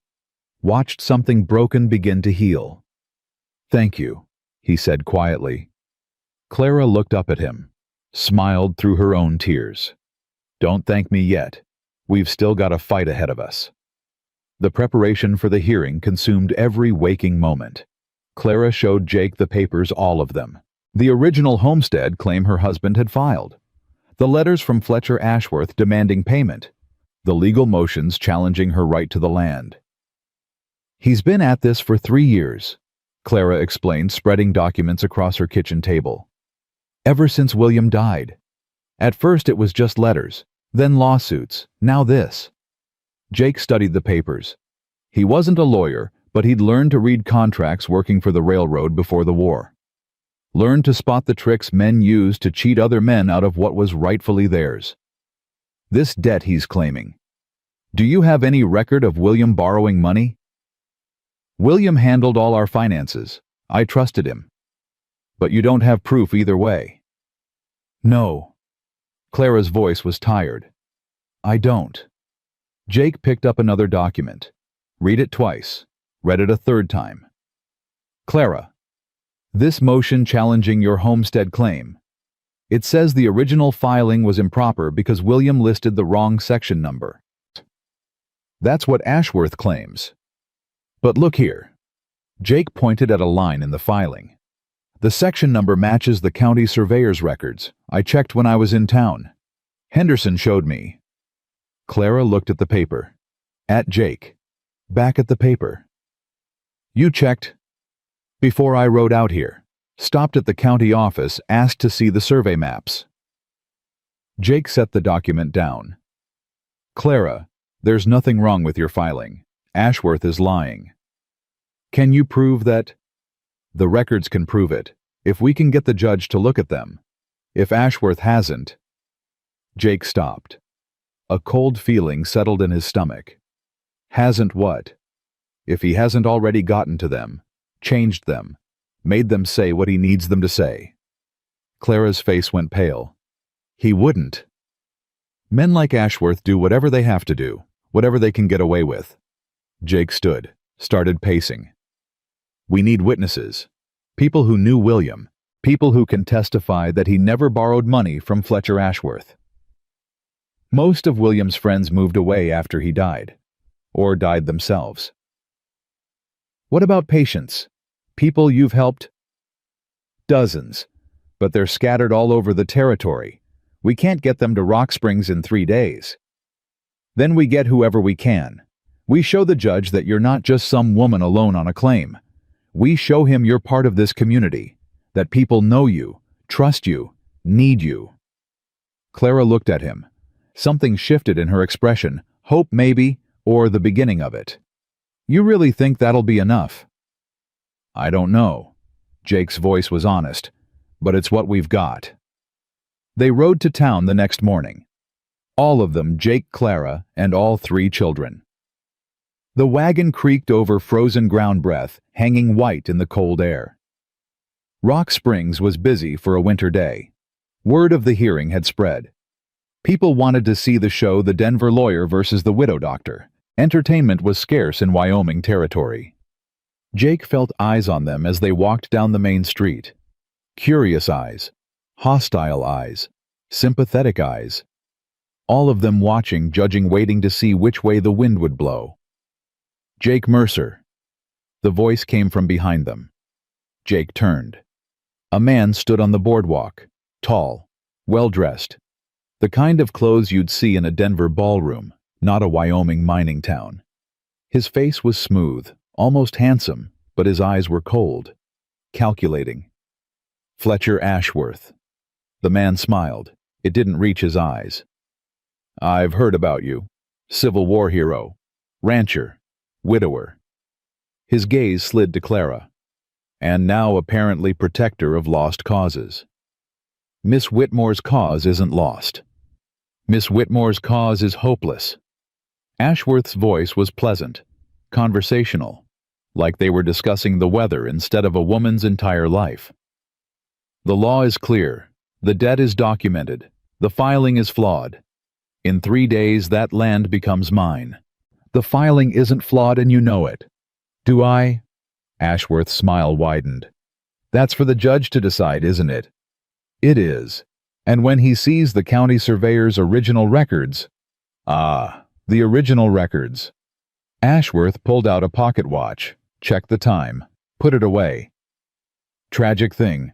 Fire at the county office last night. Destroyed most of the older documents. Survey maps, property records. Such a loss. Jake felt his blood go cold. You burned the records. I was in Denver last night. Dozens of witnesses. Terrible tragedy, though. Just terrible. Ashworth tipped his hat. I'll see you in court, Mr. Mercer. Miss Whitmore. Enjoy your last few days on that land. He walked away. Jake watched him go, hands clenched into fists, rage burning in his chest. Jake? Clara's voice was small, scared. If the records are gone, then we find another way. What other way? He's destroyed everything. He's one man, Clara. One man against everyone he's tried to hurt. Jake turned to face her. How many people in this valley depend on that water source? How many ranchers would lose everything if Ashworth controlled the creek? Dozens, maybe more. Then we talk to them, all of them. We remind them what's at stake. We build a case so strong that no judge can ignore it, no matter how many records get burned. Clara looked at him, at the determination in his face. at the fire in his eyes. You really believe we can win? I believe we have to try. I believe that giving up isn't an option. Jake took her hands. I lost Hannah because I wasn't there when she needed me. I'm not losing you too. Not without a fight. The next 2 days were a blur of riding and talking and pleading. Jake visited every ranch in the valley, knocked on every door, told every rancher the same thing: Fletcher Ashworth wants to control the water. If Clara loses her land, you're next. Some listened, some didn't. Some slammed doors in his face. But enough listened. Enough cared. Enough were willing to stand up. Silas Thornton was the first to commit. I've known Jake Mercer since before the war. And I've known Clara Whitmore since she saved my wife's life when the twins came early. If those two say something's wrong, something's wrong. I'll testify. Agnes Pemberton was harder. The old widow had been suspicious of Clara from the start. Suspicious of any woman who lived alone, who practiced medicine, who didn't follow the rules proper women were supposed to follow. Please, Mrs. Pemberton. Clara stood on the woman's porch hat in hands pride swallowed whole. I know you don't approve of me. I know you think I'm too independent, too unladylike, too everything a woman shouldn't be. But that land is all I have. That work is all I have. If I lose it, you'll what? Go back east where you belong. I don't belong back east. I belong here. This is my home. These people are my people. Clara's voice cracked. I've delivered babies in this valley. I've set broken bones and treated fevers and sat with the dying when no one else would. I'm not asking you to approve of me, Mrs. Pemberton. I'm asking you to remember that. Agnes Pemberton was silent for a long moment. Then she sighed, opened her door wider. Come inside, Dr. Whitmore. I suppose we should talk. The morning of the hearing arrived cold and clear. Jake dressed in his best clothes, the suit he'd worn to Hannah's funeral, the only suit he owned. Clara wore a simple dark dress, practical and dignified. The children wore their Sunday best, scrubbed and combed and silent with nervous energy. The courthouse was packed. Every seat filled, people standing along the walls, spilling out into the hallway. More people than Jake had ever seen in Rock Springs. They came. Clara's voice was barely a whisper. They actually came. Jake looked around the room, saw Silas Thornton near the front, Agnes Pemberton beside him, Henderson the blacksmith, the Morrison family whose youngest Clara had saved from scarlet fever, the Andersons, the Petersons, the Coles, ranchers and miners and shopkeepers, all of them present, all of them watching, all of them waiting to see what would happen. All rise for the Honorable Judge William Marcus. The judge entered, old, stern, face like weathered leather. He'd been on the bench for 20 years, had seen every kind of case the frontier could produce. Be seated. Judge Marcus surveyed the crowd with sharp eyes. I see this matter has attracted some attention. Your Honor. Fletcher Ashworth rose, smooth, confident. This is a simple debt collection case. I'm not sure why so many people felt the need to. I'll decide what's simple and what isn't, Mr. Ashworth. The judge's voice was cold. Now, present your case. Ashworth presented well. Jake had to admit that. The lawyer laid out his evidence with precision. The debt documents, the challenged homestead filing the witnesses who testified that William Whitmore had borrowed money and never repaid it. The debt is clear, Your Honor. The filing is flawed. Under territorial law, the land should revert to the creditor. And the county records that might prove otherwise. Ashworth spread his hands. A tragic loss. Your Honor, the fire was most unfortunate, but we must work with the evidence we have. Indeed. Judge Marcus turned to Clara. Miss Whitmore, your response. Clara stood. Her hands were shaking. Jake reached out, touched her arm, tried to give her strength. Your Honor, my husband died 5 years ago. In all that time, I never received any notification of this debt. No letters, no demands. Nothing until Fletcher Ashworth showed up at my door 2 months after William's death, claiming I owed him money. That's because I was giving you time to grieve. Ashworth's voice was solicitous. I'm not a monster, Your Honor. I simply want what's owed to me. What's owed to you is nothing. Clara's voice found strength. Because my husband never borrowed money from you. He didn't even know you. You appeared out of nowhere with forged documents trying to steal land that my husband and I built with our own hands. Forged? Ashworth's eyebrows rose. That's a serious accusation, Miss Whitmore. It's the truth. Can you prove it? The courtroom went silent. Everyone knew Clara couldn't prove it. The records were destroyed. The witnesses were scattered. She had nothing but her word against his. I can. The voice came from the back of the courtroom. Everyone turned. Agnes Pemberton stood. In her hands was a bundle of papers yellowed with age. I can prove it, Your Honor. And I have evidence that will prove Fletcher Ashworth is a fraud and a thief. The courtroom exploded in murmurs. Judge Marcus banged his gavel. Order in this court. He pointed at Agnes. Mrs. Pemberton, approach the bench. Agnes walked forward. Her footsteps were steady despite her age. When she reached the judge's bench, she handed him the papers. My husband was the county clerk before he died, Your Honor. He kept copies of every important document that crossed his desk, personal copies stored in our home. She looked at Ashworth. Including the original survey maps, the original property records, and a letter from a bank in Denver stating that William Whitmore's accounts were settled in full at the time of his death. Ashworth's face went white. Those documents are authentic, Mr. Ashworth. My husband's signature is on every one.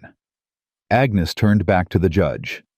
The section number on Clara Whitmore's homestead claim is correct. It matches the original survey exactly. And there's no record of any debt to Fletcher Ashworth because that debt doesn't exist. It never existed. Judge Marcus studied the papers. His expression grew darker with every page. Mr. Ashworth, these documents appear to directly contradict your evidence. They're forgeries, Your Honor. Obviously forgeries. That woman has been conspiring with Miss Whitmore to... That woman is the widow of the most respected clerk this county ever had. A man known for his honesty and his meticulous record-keeping. The judge set down the papers. I've seen enough. Your Honor, I must protest. You must be silent, Mr. Ashworth. Judge Marcus's voice could have frozen water. In 20 years on this bench, I've seen a lot of men try to cheat widows and orphans out of their rightful property. I've never seen anyone do it quite so brazenly or quite so stupidly. This is outrageous. You demand nothing. The judge stood. Based on the evidence presented, I find the following Clara Whitmore's homestead claim is valid. The alleged debt to Fletcher Ashworth is a fabrication, and Mr. Ashworth himself will be held for investigation on charges of fraud, arson, and attempted theft. You can't do this. I just did. Judge Marcus nodded to the sheriff. Take him into custody. 2 deputies moved forward. Ashworth tried to run, tried to push past them, but they grabbed his arms and forced them behind his back. This isn't over, Ashworth shouted as they dragged him toward the door. I have friends, powerful friends. You'll all regret this. I doubt that very much. The judge banged his gavel one final time. Case dismissed. Miss Whitmore, your land is secure. Court is adjourned. The courtroom erupted. People were shouting, cheering, crowding around Clara and Jake. Silas was pumping Jake's hand. Henderson was wiping his eyes. Even Agnes Pemberton was smiling, accepting thanks with gruff dignity. You did it. Jake pulled Clara into his arms, not caring who saw. You won. We won. Clara was crying and laughing at the same time. We won. Rosie pushed through the crowd, Eli and Caleb right behind her. All 3 children threw themselves at Clara and Jake, creating a tangle of arms and tears and joy. Does this mean we can stay? Rosie's voice was muffled against Clara's dress. Does this mean we're a family now? Jake looked at Clara. She looked back at him. I think, Jake said slowly, that depends on Clara. Depends on me. Clara's voice was incredulous. Jake Mercer, are you asking what I think you're asking? I reckon I am. Jake got down on one knee, right there in the courtroom, surrounded by half the population of Rock Springs. Clara Whitmore, I know this is fast. I know we've only known each other a few weeks, but those weeks have been more alive than the 18 months before them. You saved my daughter. You saved my sons. You saved me. And I don't want to spend another day wondering what might have been. Jake, marry me, Clara. Be a mother to my children. Be a partner in my life. Be the reason I wake up every morning with something to look forward to instead of something to survive. The courtroom had gone silent. Everyone watching. Everyone waiting. Clara looked at the man kneeling before her, at the children clustered around him, at the life he was offering, complicated and messy and full of a grief that might never fully heal. Yes. The word came out broken and beautiful. Yes, Jake Mercer. I'll marry you. The cheering that followed shook the walls. Later, after the congratulations and the handshakes and the tears, they walked out of the courthouse together. All 5 of them. A family. Reverend Gray met them on the steps. The old minister had been in the courtroom, had watched everything unfold. I don't suppose you'd want to wait, he said with a slight smile. Make proper arrangements. Send announcements. Jake looked at Clara. What do you think? I think I've waited long enough. Clara's voice was steady. Sure. I think we all have. Then let's not wait another minute. Reverend Gray gestured toward the church. I believe I have some time in my schedule. The wedding was small, simple, perfect. They stood before the altar, Jake and Clara, with Caleb, Eli, and Rosie as witnesses. The church was cold, the light fading toward evening, but none of that mattered. Dearly beloved, Reverend Gray began, we are gathered here to witness the joining of Jacob Elias Mercer and Clara Josephine Whitmore in holy matrimony. Jake held Clara's hands, felt them trembling, felt his own trembling in return. But we're also here to witness something more. The Reverend's voice was gentle. The healing of 2 hearts that have known too much loss. The creation of a family from broken pieces. The courage it takes to love again when love has cost so much. Rosie sniffled. Eli took her hand. Jacob, do you take Clara to be your wife, to love and honor her in sickness and in health, for richer or poorer, as long as you both shall live? I do. Jake's voice was rough with emotion. With everything I am and everything I have, I do. Clara, do you take Jacob to be your husband, to love and honor him in sickness and in health, for richer or poorer, as long as you both shall live? I do.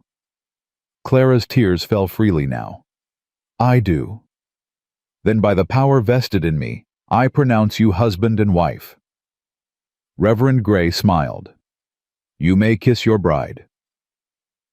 Jake pulled Clara close, kissed her gently, tenderly, with all the hope and fear and love that had been building since that first night in the storm.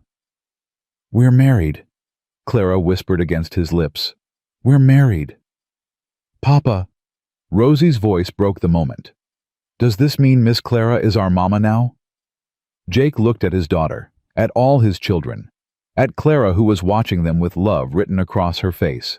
What do you think, Clara? You ready to be a mama? I've been ready my whole life. Clara knelt down, opened her arms. Come here, all of you. The children rushed forward. Eli reached her first, then Rosie, then, after a moment's hesitation, Caleb. They held each other in front of the altar, crying and laughing, and holding on like they'd never let go. Jake watched them. His family. Broken and mended and stronger for the breaking. Hannah, he thought. I hope you can see this. I hope you know I'll never forget you. But I'm finally doing what you asked. I'm finally living again. Somewhere in the back of his mind, he could almost hear her voice. About time, Jake Mercer. About time. They walked out of the church as the last light faded from the sky. Stars were appearing one by one, cold and bright and eternal. Where do we go now? Eli asked. Your cabin or our ranch? Jake looked at Clara. Clara looked back. Both, Jake said. We'll figure it out together. That's what families do. Together. Rosie tested the word. I like that. Me too, sweetheart. Jake lifted his daughter onto his hip, took Clara's hand with his free one. Me too.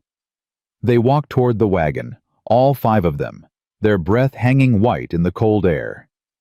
Behind them, the church bell began to ring someone's idea of celebration, of blessing, of welcome. Ahead of them, the road stretched long and dark. But for the first time in 18 months, Jake Mercer wasn't afraid of the journey, wasn't afraid of what waited in the darkness. Because he wasn't walking alone anymore. None of them were. 1 year later. The first snow of winter fell on Christmas Eve, soft and gentle. Nothing like the killing blizzard that had changed everything 12 months before. Jake stood at the window of the ranch house, their ranch house now his and Clara's and the children's, watching the flakes drift down like blessings from a sky gone white. Papa! Rosie's voice came from behind him. Papa, Mama Clara says dinner's almost ready. Mama Clara. The words still made Jake's chest tight even after a year of hearing them. Rosie had started using them the morning after the wedding, had said them so naturally that everyone else followed. Mama Clara. Like she'd always been there, like she'd always belonged. Tell her I'll be right there, sweetheart. She also says to stop staring out the window like a lovesick fool and come set the table. Jake laughed. That sounded like Clara. Did she use those exact words? Maybe not exact. Rosie grinned. But close enough. Jake turned from the window, scooped his daughter up, felt her wrap her arms around his neck. 6 years old now, growing so fast, healthy and strong and happy in ways she hadn't been that terrible night when she'd stopped breathing in his arms. You know what today is? Jake asked. Christmas Eve. What else? Rosie thought about it. Her face scrunched up the way it always did when she was concentrating. Then her eyes went wide. The anniversary. It's been a whole year since the storm. A whole year since we found Mama Clara. A whole year since everything got better. Rosie hugged him tighter. I'm glad you got lost, Papa. I'm glad the wagon broke. I'm glad for everything that went wrong. That's a strange thing to be glad about. No, it isn't. Rosie pulled back to look at him with eyes that were too wise for 6 years old. Because all the wrong things led to the right things. That's how life works. Miss Clara taught me that. Mama Clara. Mama Clara. Rosie smiled. See? Even you're still learning. Jake carried her to the kitchen, where chaos reigned in the best possible way. Clara stood at the stove, stirring something that smelled like heaven. Eli sat at the table with a medical book open in front of him, a real one this time, one Clara had bought him for his birthday, muttering Latin terms under his breath. Caleb was bringing in firewood, his arms full snow melting in his hair. About time. Clara glanced over her shoulder. I was starting to think you'd frozen to the window. Just watching the snow. Clara's voice softened. Remembering. Always. They looked at each other for a moment. That look that had become their language, the one that said everything words couldn't. I love you. I'm grateful. I can't believe we found each other. Table's not going to set itself, Clara said finally. But she was smiling. The past year had been hard. Jake wouldn't pretend otherwise. Blending 2 lives, 2 households, 2 sets of grief and hope and fear, none of it had been easy. There had been fights, misunderstandings, Moments when Jake wondered if he'd made a mistake, if it was too soon, if he'd asked too much of Clara and his children. But there had been more good than bad. So much more. Clara had moved into the ranch house within a week of the wedding. Her cabin became a medical clinic, a proper one with a sign and regular hours and a steady stream of patients from all over the valley. She rode out 3 or 4 days a week, sometimes more, treating the sick and injured who couldn't make it to town. The children had adjusted faster than Jake expected. Rosie attached herself to Clara like a shadow, following her everywhere, asking endless questions about herbs and healing and how bodies worked. Eli threw himself into learning with the kind of passion that reminded Jake of Hannah, the same hungry curiosity, the same need to understand everything. Caleb had been the hardest, the oldest, the most wounded, the one who remembered Hannah most clearly and felt her loss most deeply. He'd kept his distance from Clara for the first few months, polite but cold, accepting her presence without embracing it. The breakthrough had come in spring. Jake had been in the barn working on a broken harness when he heard shouting from the house.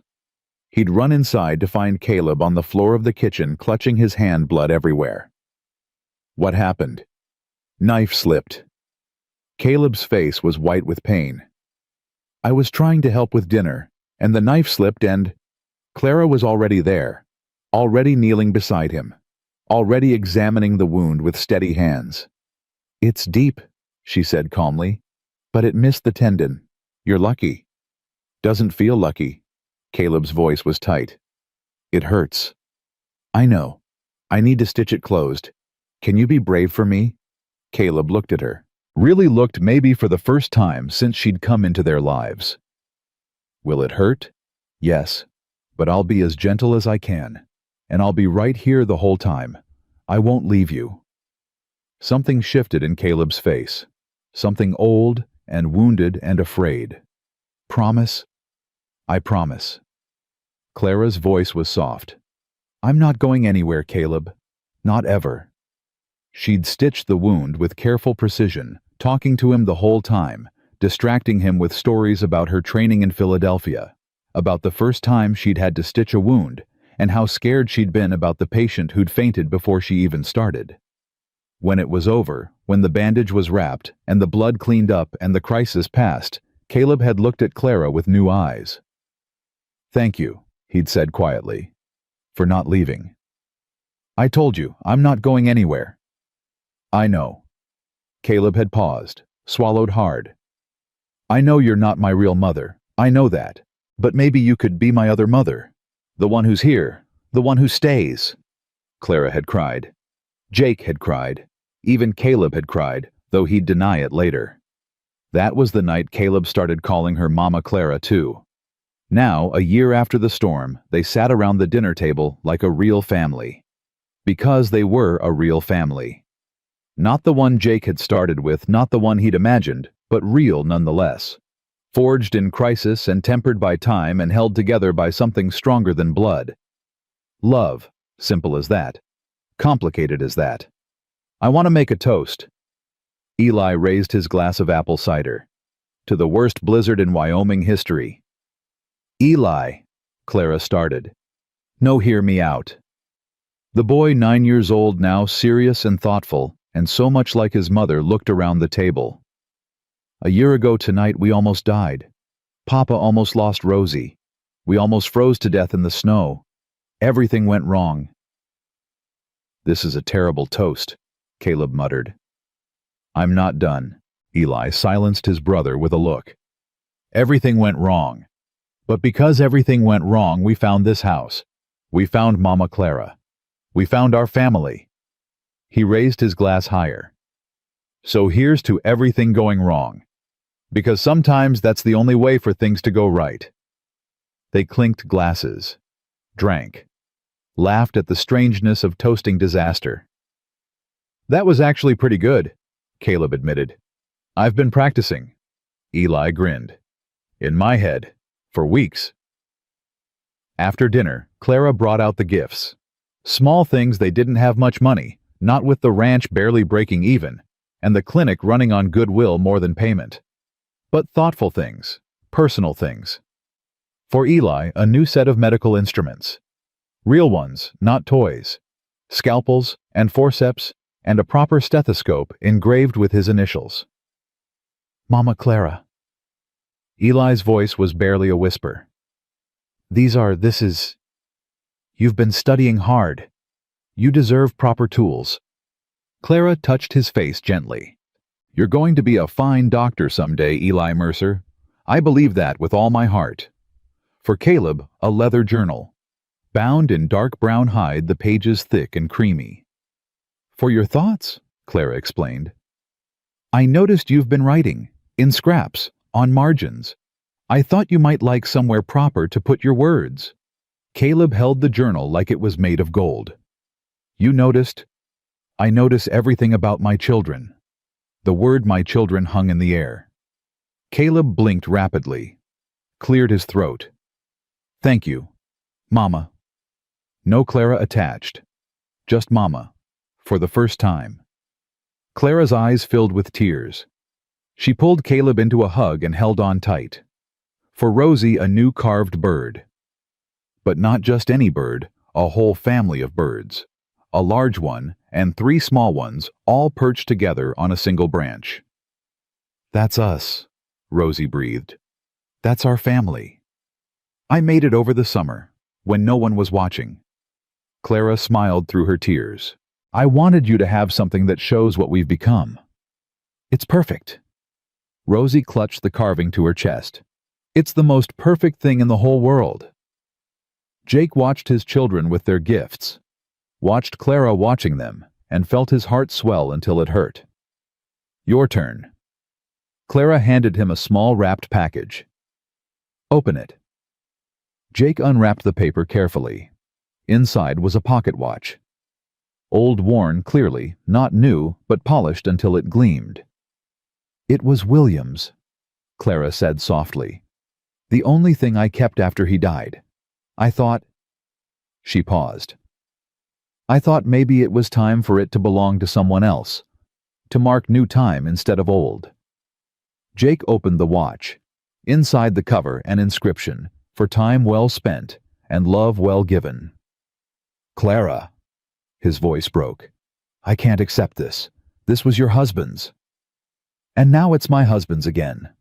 Clara put her hands over his, closed the watch between their palms. William would have liked you, Jake. He would have wanted this. He would have wanted me to be happy. Are you happy? Happier than I ever thought I'd be again. Clara leaned forward, kissed him softly. Happier than I knew was possible. Later, after the children were in bed, Jake and Clara sat on the porch. The snow had stopped. Stars blazed overhead, cold and brilliant. A lamp burned in the window behind them, casting golden light across the white-covered ground. A year, Clara said softly. It doesn't feel like a year. Feels like both forever and no time at all. That's a very profound observation, Mr. Mercer. I have my moments, Mrs. Mercer. They sat in comfortable silence. The kind of silence that didn't need filling. The kind that came from knowing someone so well that words were optional. I found something today, Clara said finally, when I was going through Hannah's things. Jake tensed. They'd been through Hannah's belongings months ago, sorting what to keep, what to give away, what to store for the children. He'd thought they were done. What did you find? Clara reached into her pocket, pulled out an envelope yellowed with age.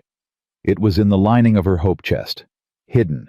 I think she meant for you to find it. Jake took the envelope. His name was written on the front in Hannah's handwriting. The sight of it, those familiar curves and loops, hit him like a physical blow. I haven't opened it, Clara said. It's yours. Private. Will you stay while I read it? If you want me to. I want you to. Jake opened the envelope. Inside was a single page covered in Hannah's neat script. He held it up to the lamplight and began to read. My dearest Jake, if you're reading this, I'm gone. I don't know when or how, but I know that someday this letter will find its way to you, and I need you to know some things before that day comes. First, I love you. I have loved you since the day we met at that church social in Missouri, when you were too shy to ask me to dance, and I had to ask you instead.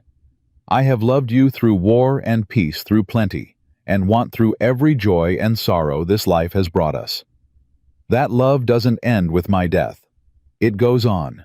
It will always go on. Second, I know you, Jake Mercer. I know that when I'm gone, you'll try to freeze yourself in place. You'll keep my things where I left them. You'll set my plate at the table. You'll pretend that if you hold still enough, I might come back. But I won't come back, my love. And you can't stop living just because I have. Third, and most important, let yourself love again. I mean it. Whatever guilt you're feeling, whatever sense that loving someone new would betray my memory, let it go. The greatest gift you can give me is a full life. The greatest honor to my memory is happiness, not grief. I don't want to be a shrine, Jake.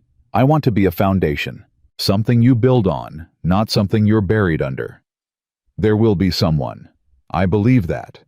Someone who will love you and the children the way we deserve to be loved. When you find her, and you will find her, don't let fear hold you back. Don't let loyalty to a ghost keep you from embracing the living. You have so much love to give. Don't waste it on mourning. Give it to someone who can receive it. Give it to our children who need it. Give it to yourself because Lord knows you've never been good at that. I have to go now. The baby's coming soon and I need to rest. But I wanted you to have these words, just in case. Just in case the worst happens, and I don't get to say them out loud. I love you, Jake. Forever and always.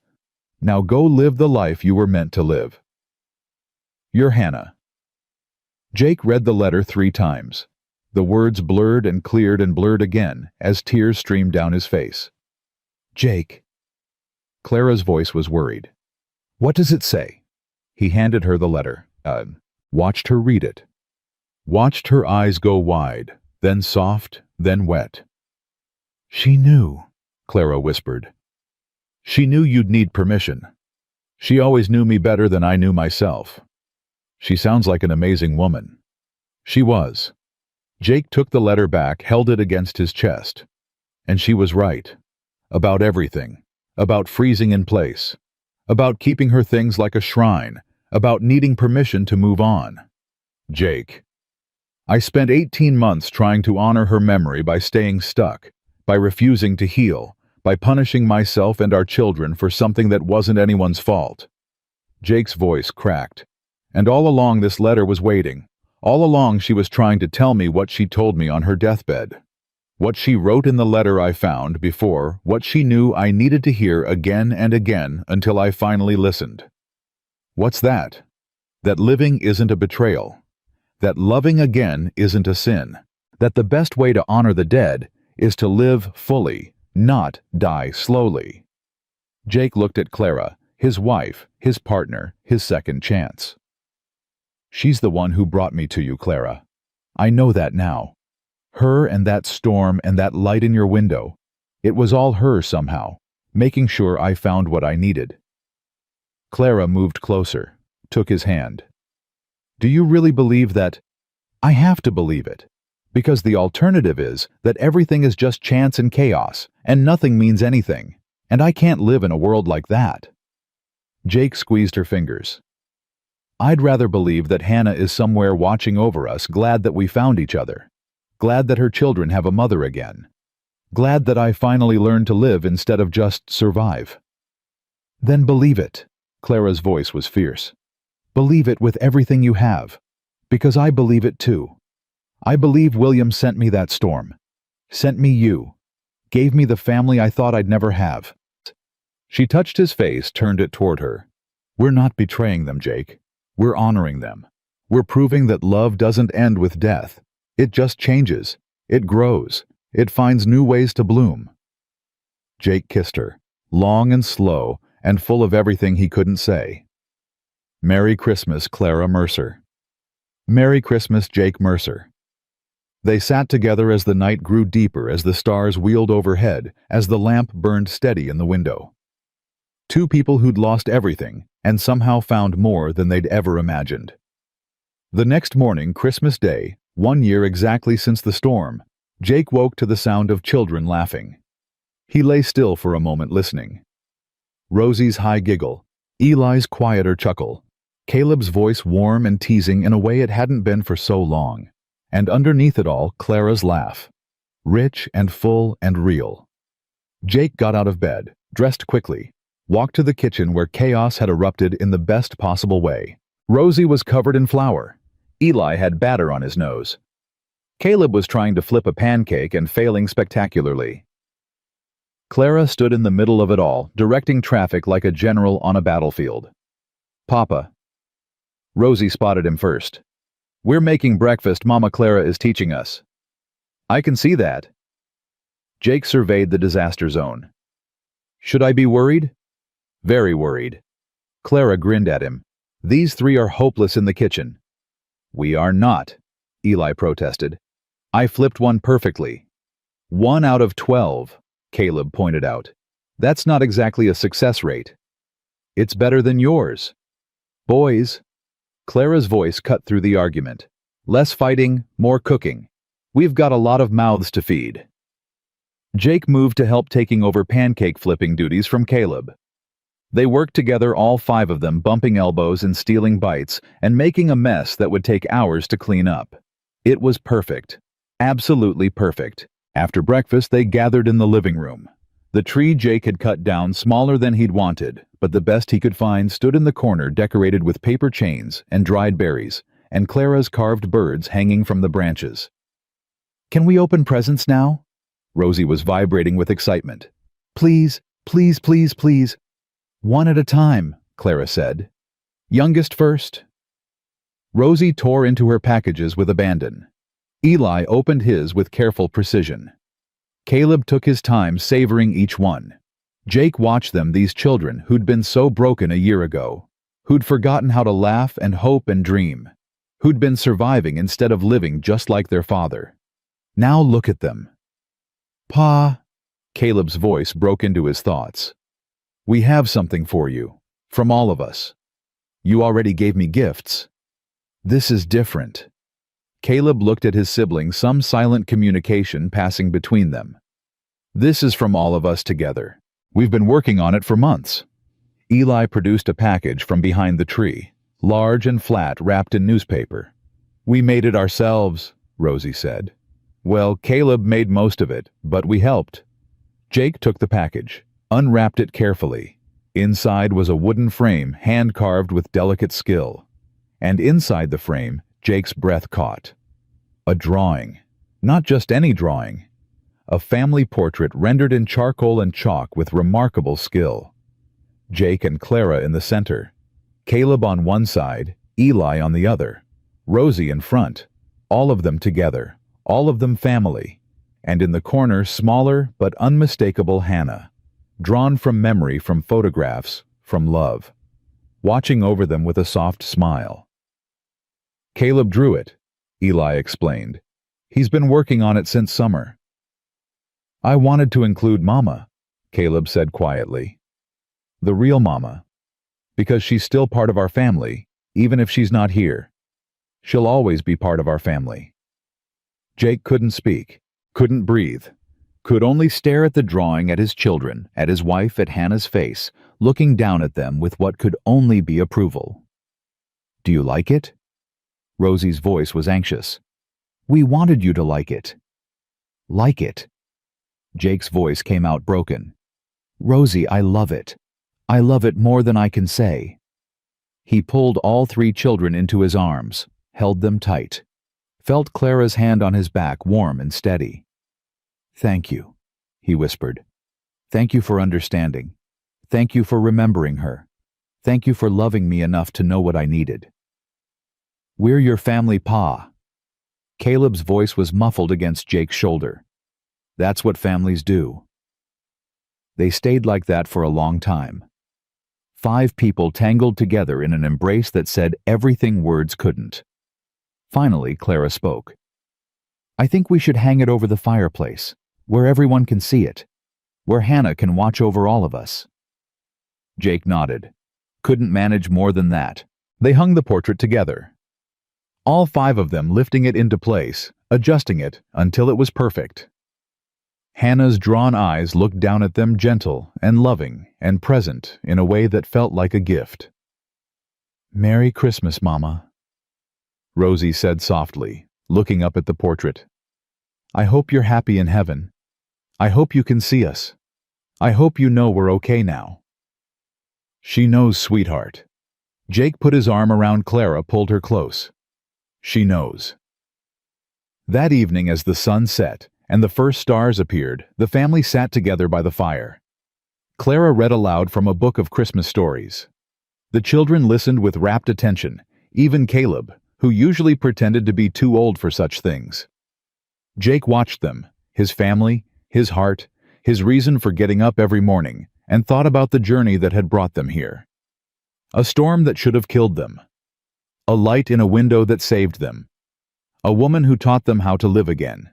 A love that didn't replace what they'd lost, but grew alongside it, stronger for the breaking, deeper for the healing. "Papa," Rosie's voice sleepy now. "Papa, can I ask you something?" "Anything, sweetheart." "Are you happy?"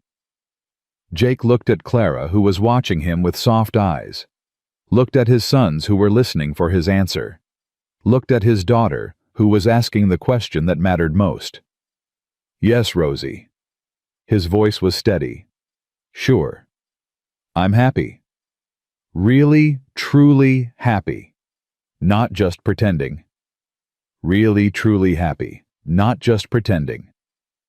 Rosie smiled, snuggled deeper into his side. "Good. Because I'm happy too. And I was worried that maybe you weren't because you're so quiet sometimes, and I thought maybe you were still sad about Mama, and I didn't want you to be sad anymore." "I'll always be a little sad about your mother," Jake admitted. "That's how love works. When you love someone that much, a part of you will always miss them. But being sad about what you've lost doesn't mean you can't be happy about what you have. You can feel both things at the same time. That's what I've learned this year. That's what Mama Clara taught me. You can be sad and happy at the same time. You can be anything and anything at the same time. Scared and brave. Lonely and loved. Broken and whole." Jake kissed the top of her head. "Life isn't just one thing, sweetheart. It's all the things all at once, forever changing and forever staying the same." "That's confusing." "It is. But it's also beautiful." Rosie was quiet for a moment. Then, "Papa, I think the storm was a blessing." "A blessing. Like in church, when something bad happens but something good comes from it." She yawned. "The storm was bad, but it gave us Mama Clara. So really it was a blessing in disguise." Jake looked at Clara. She was crying silently, tears tracking down her cheeks. "Yeah, sweetheart," Jake said softly. "I think you're right.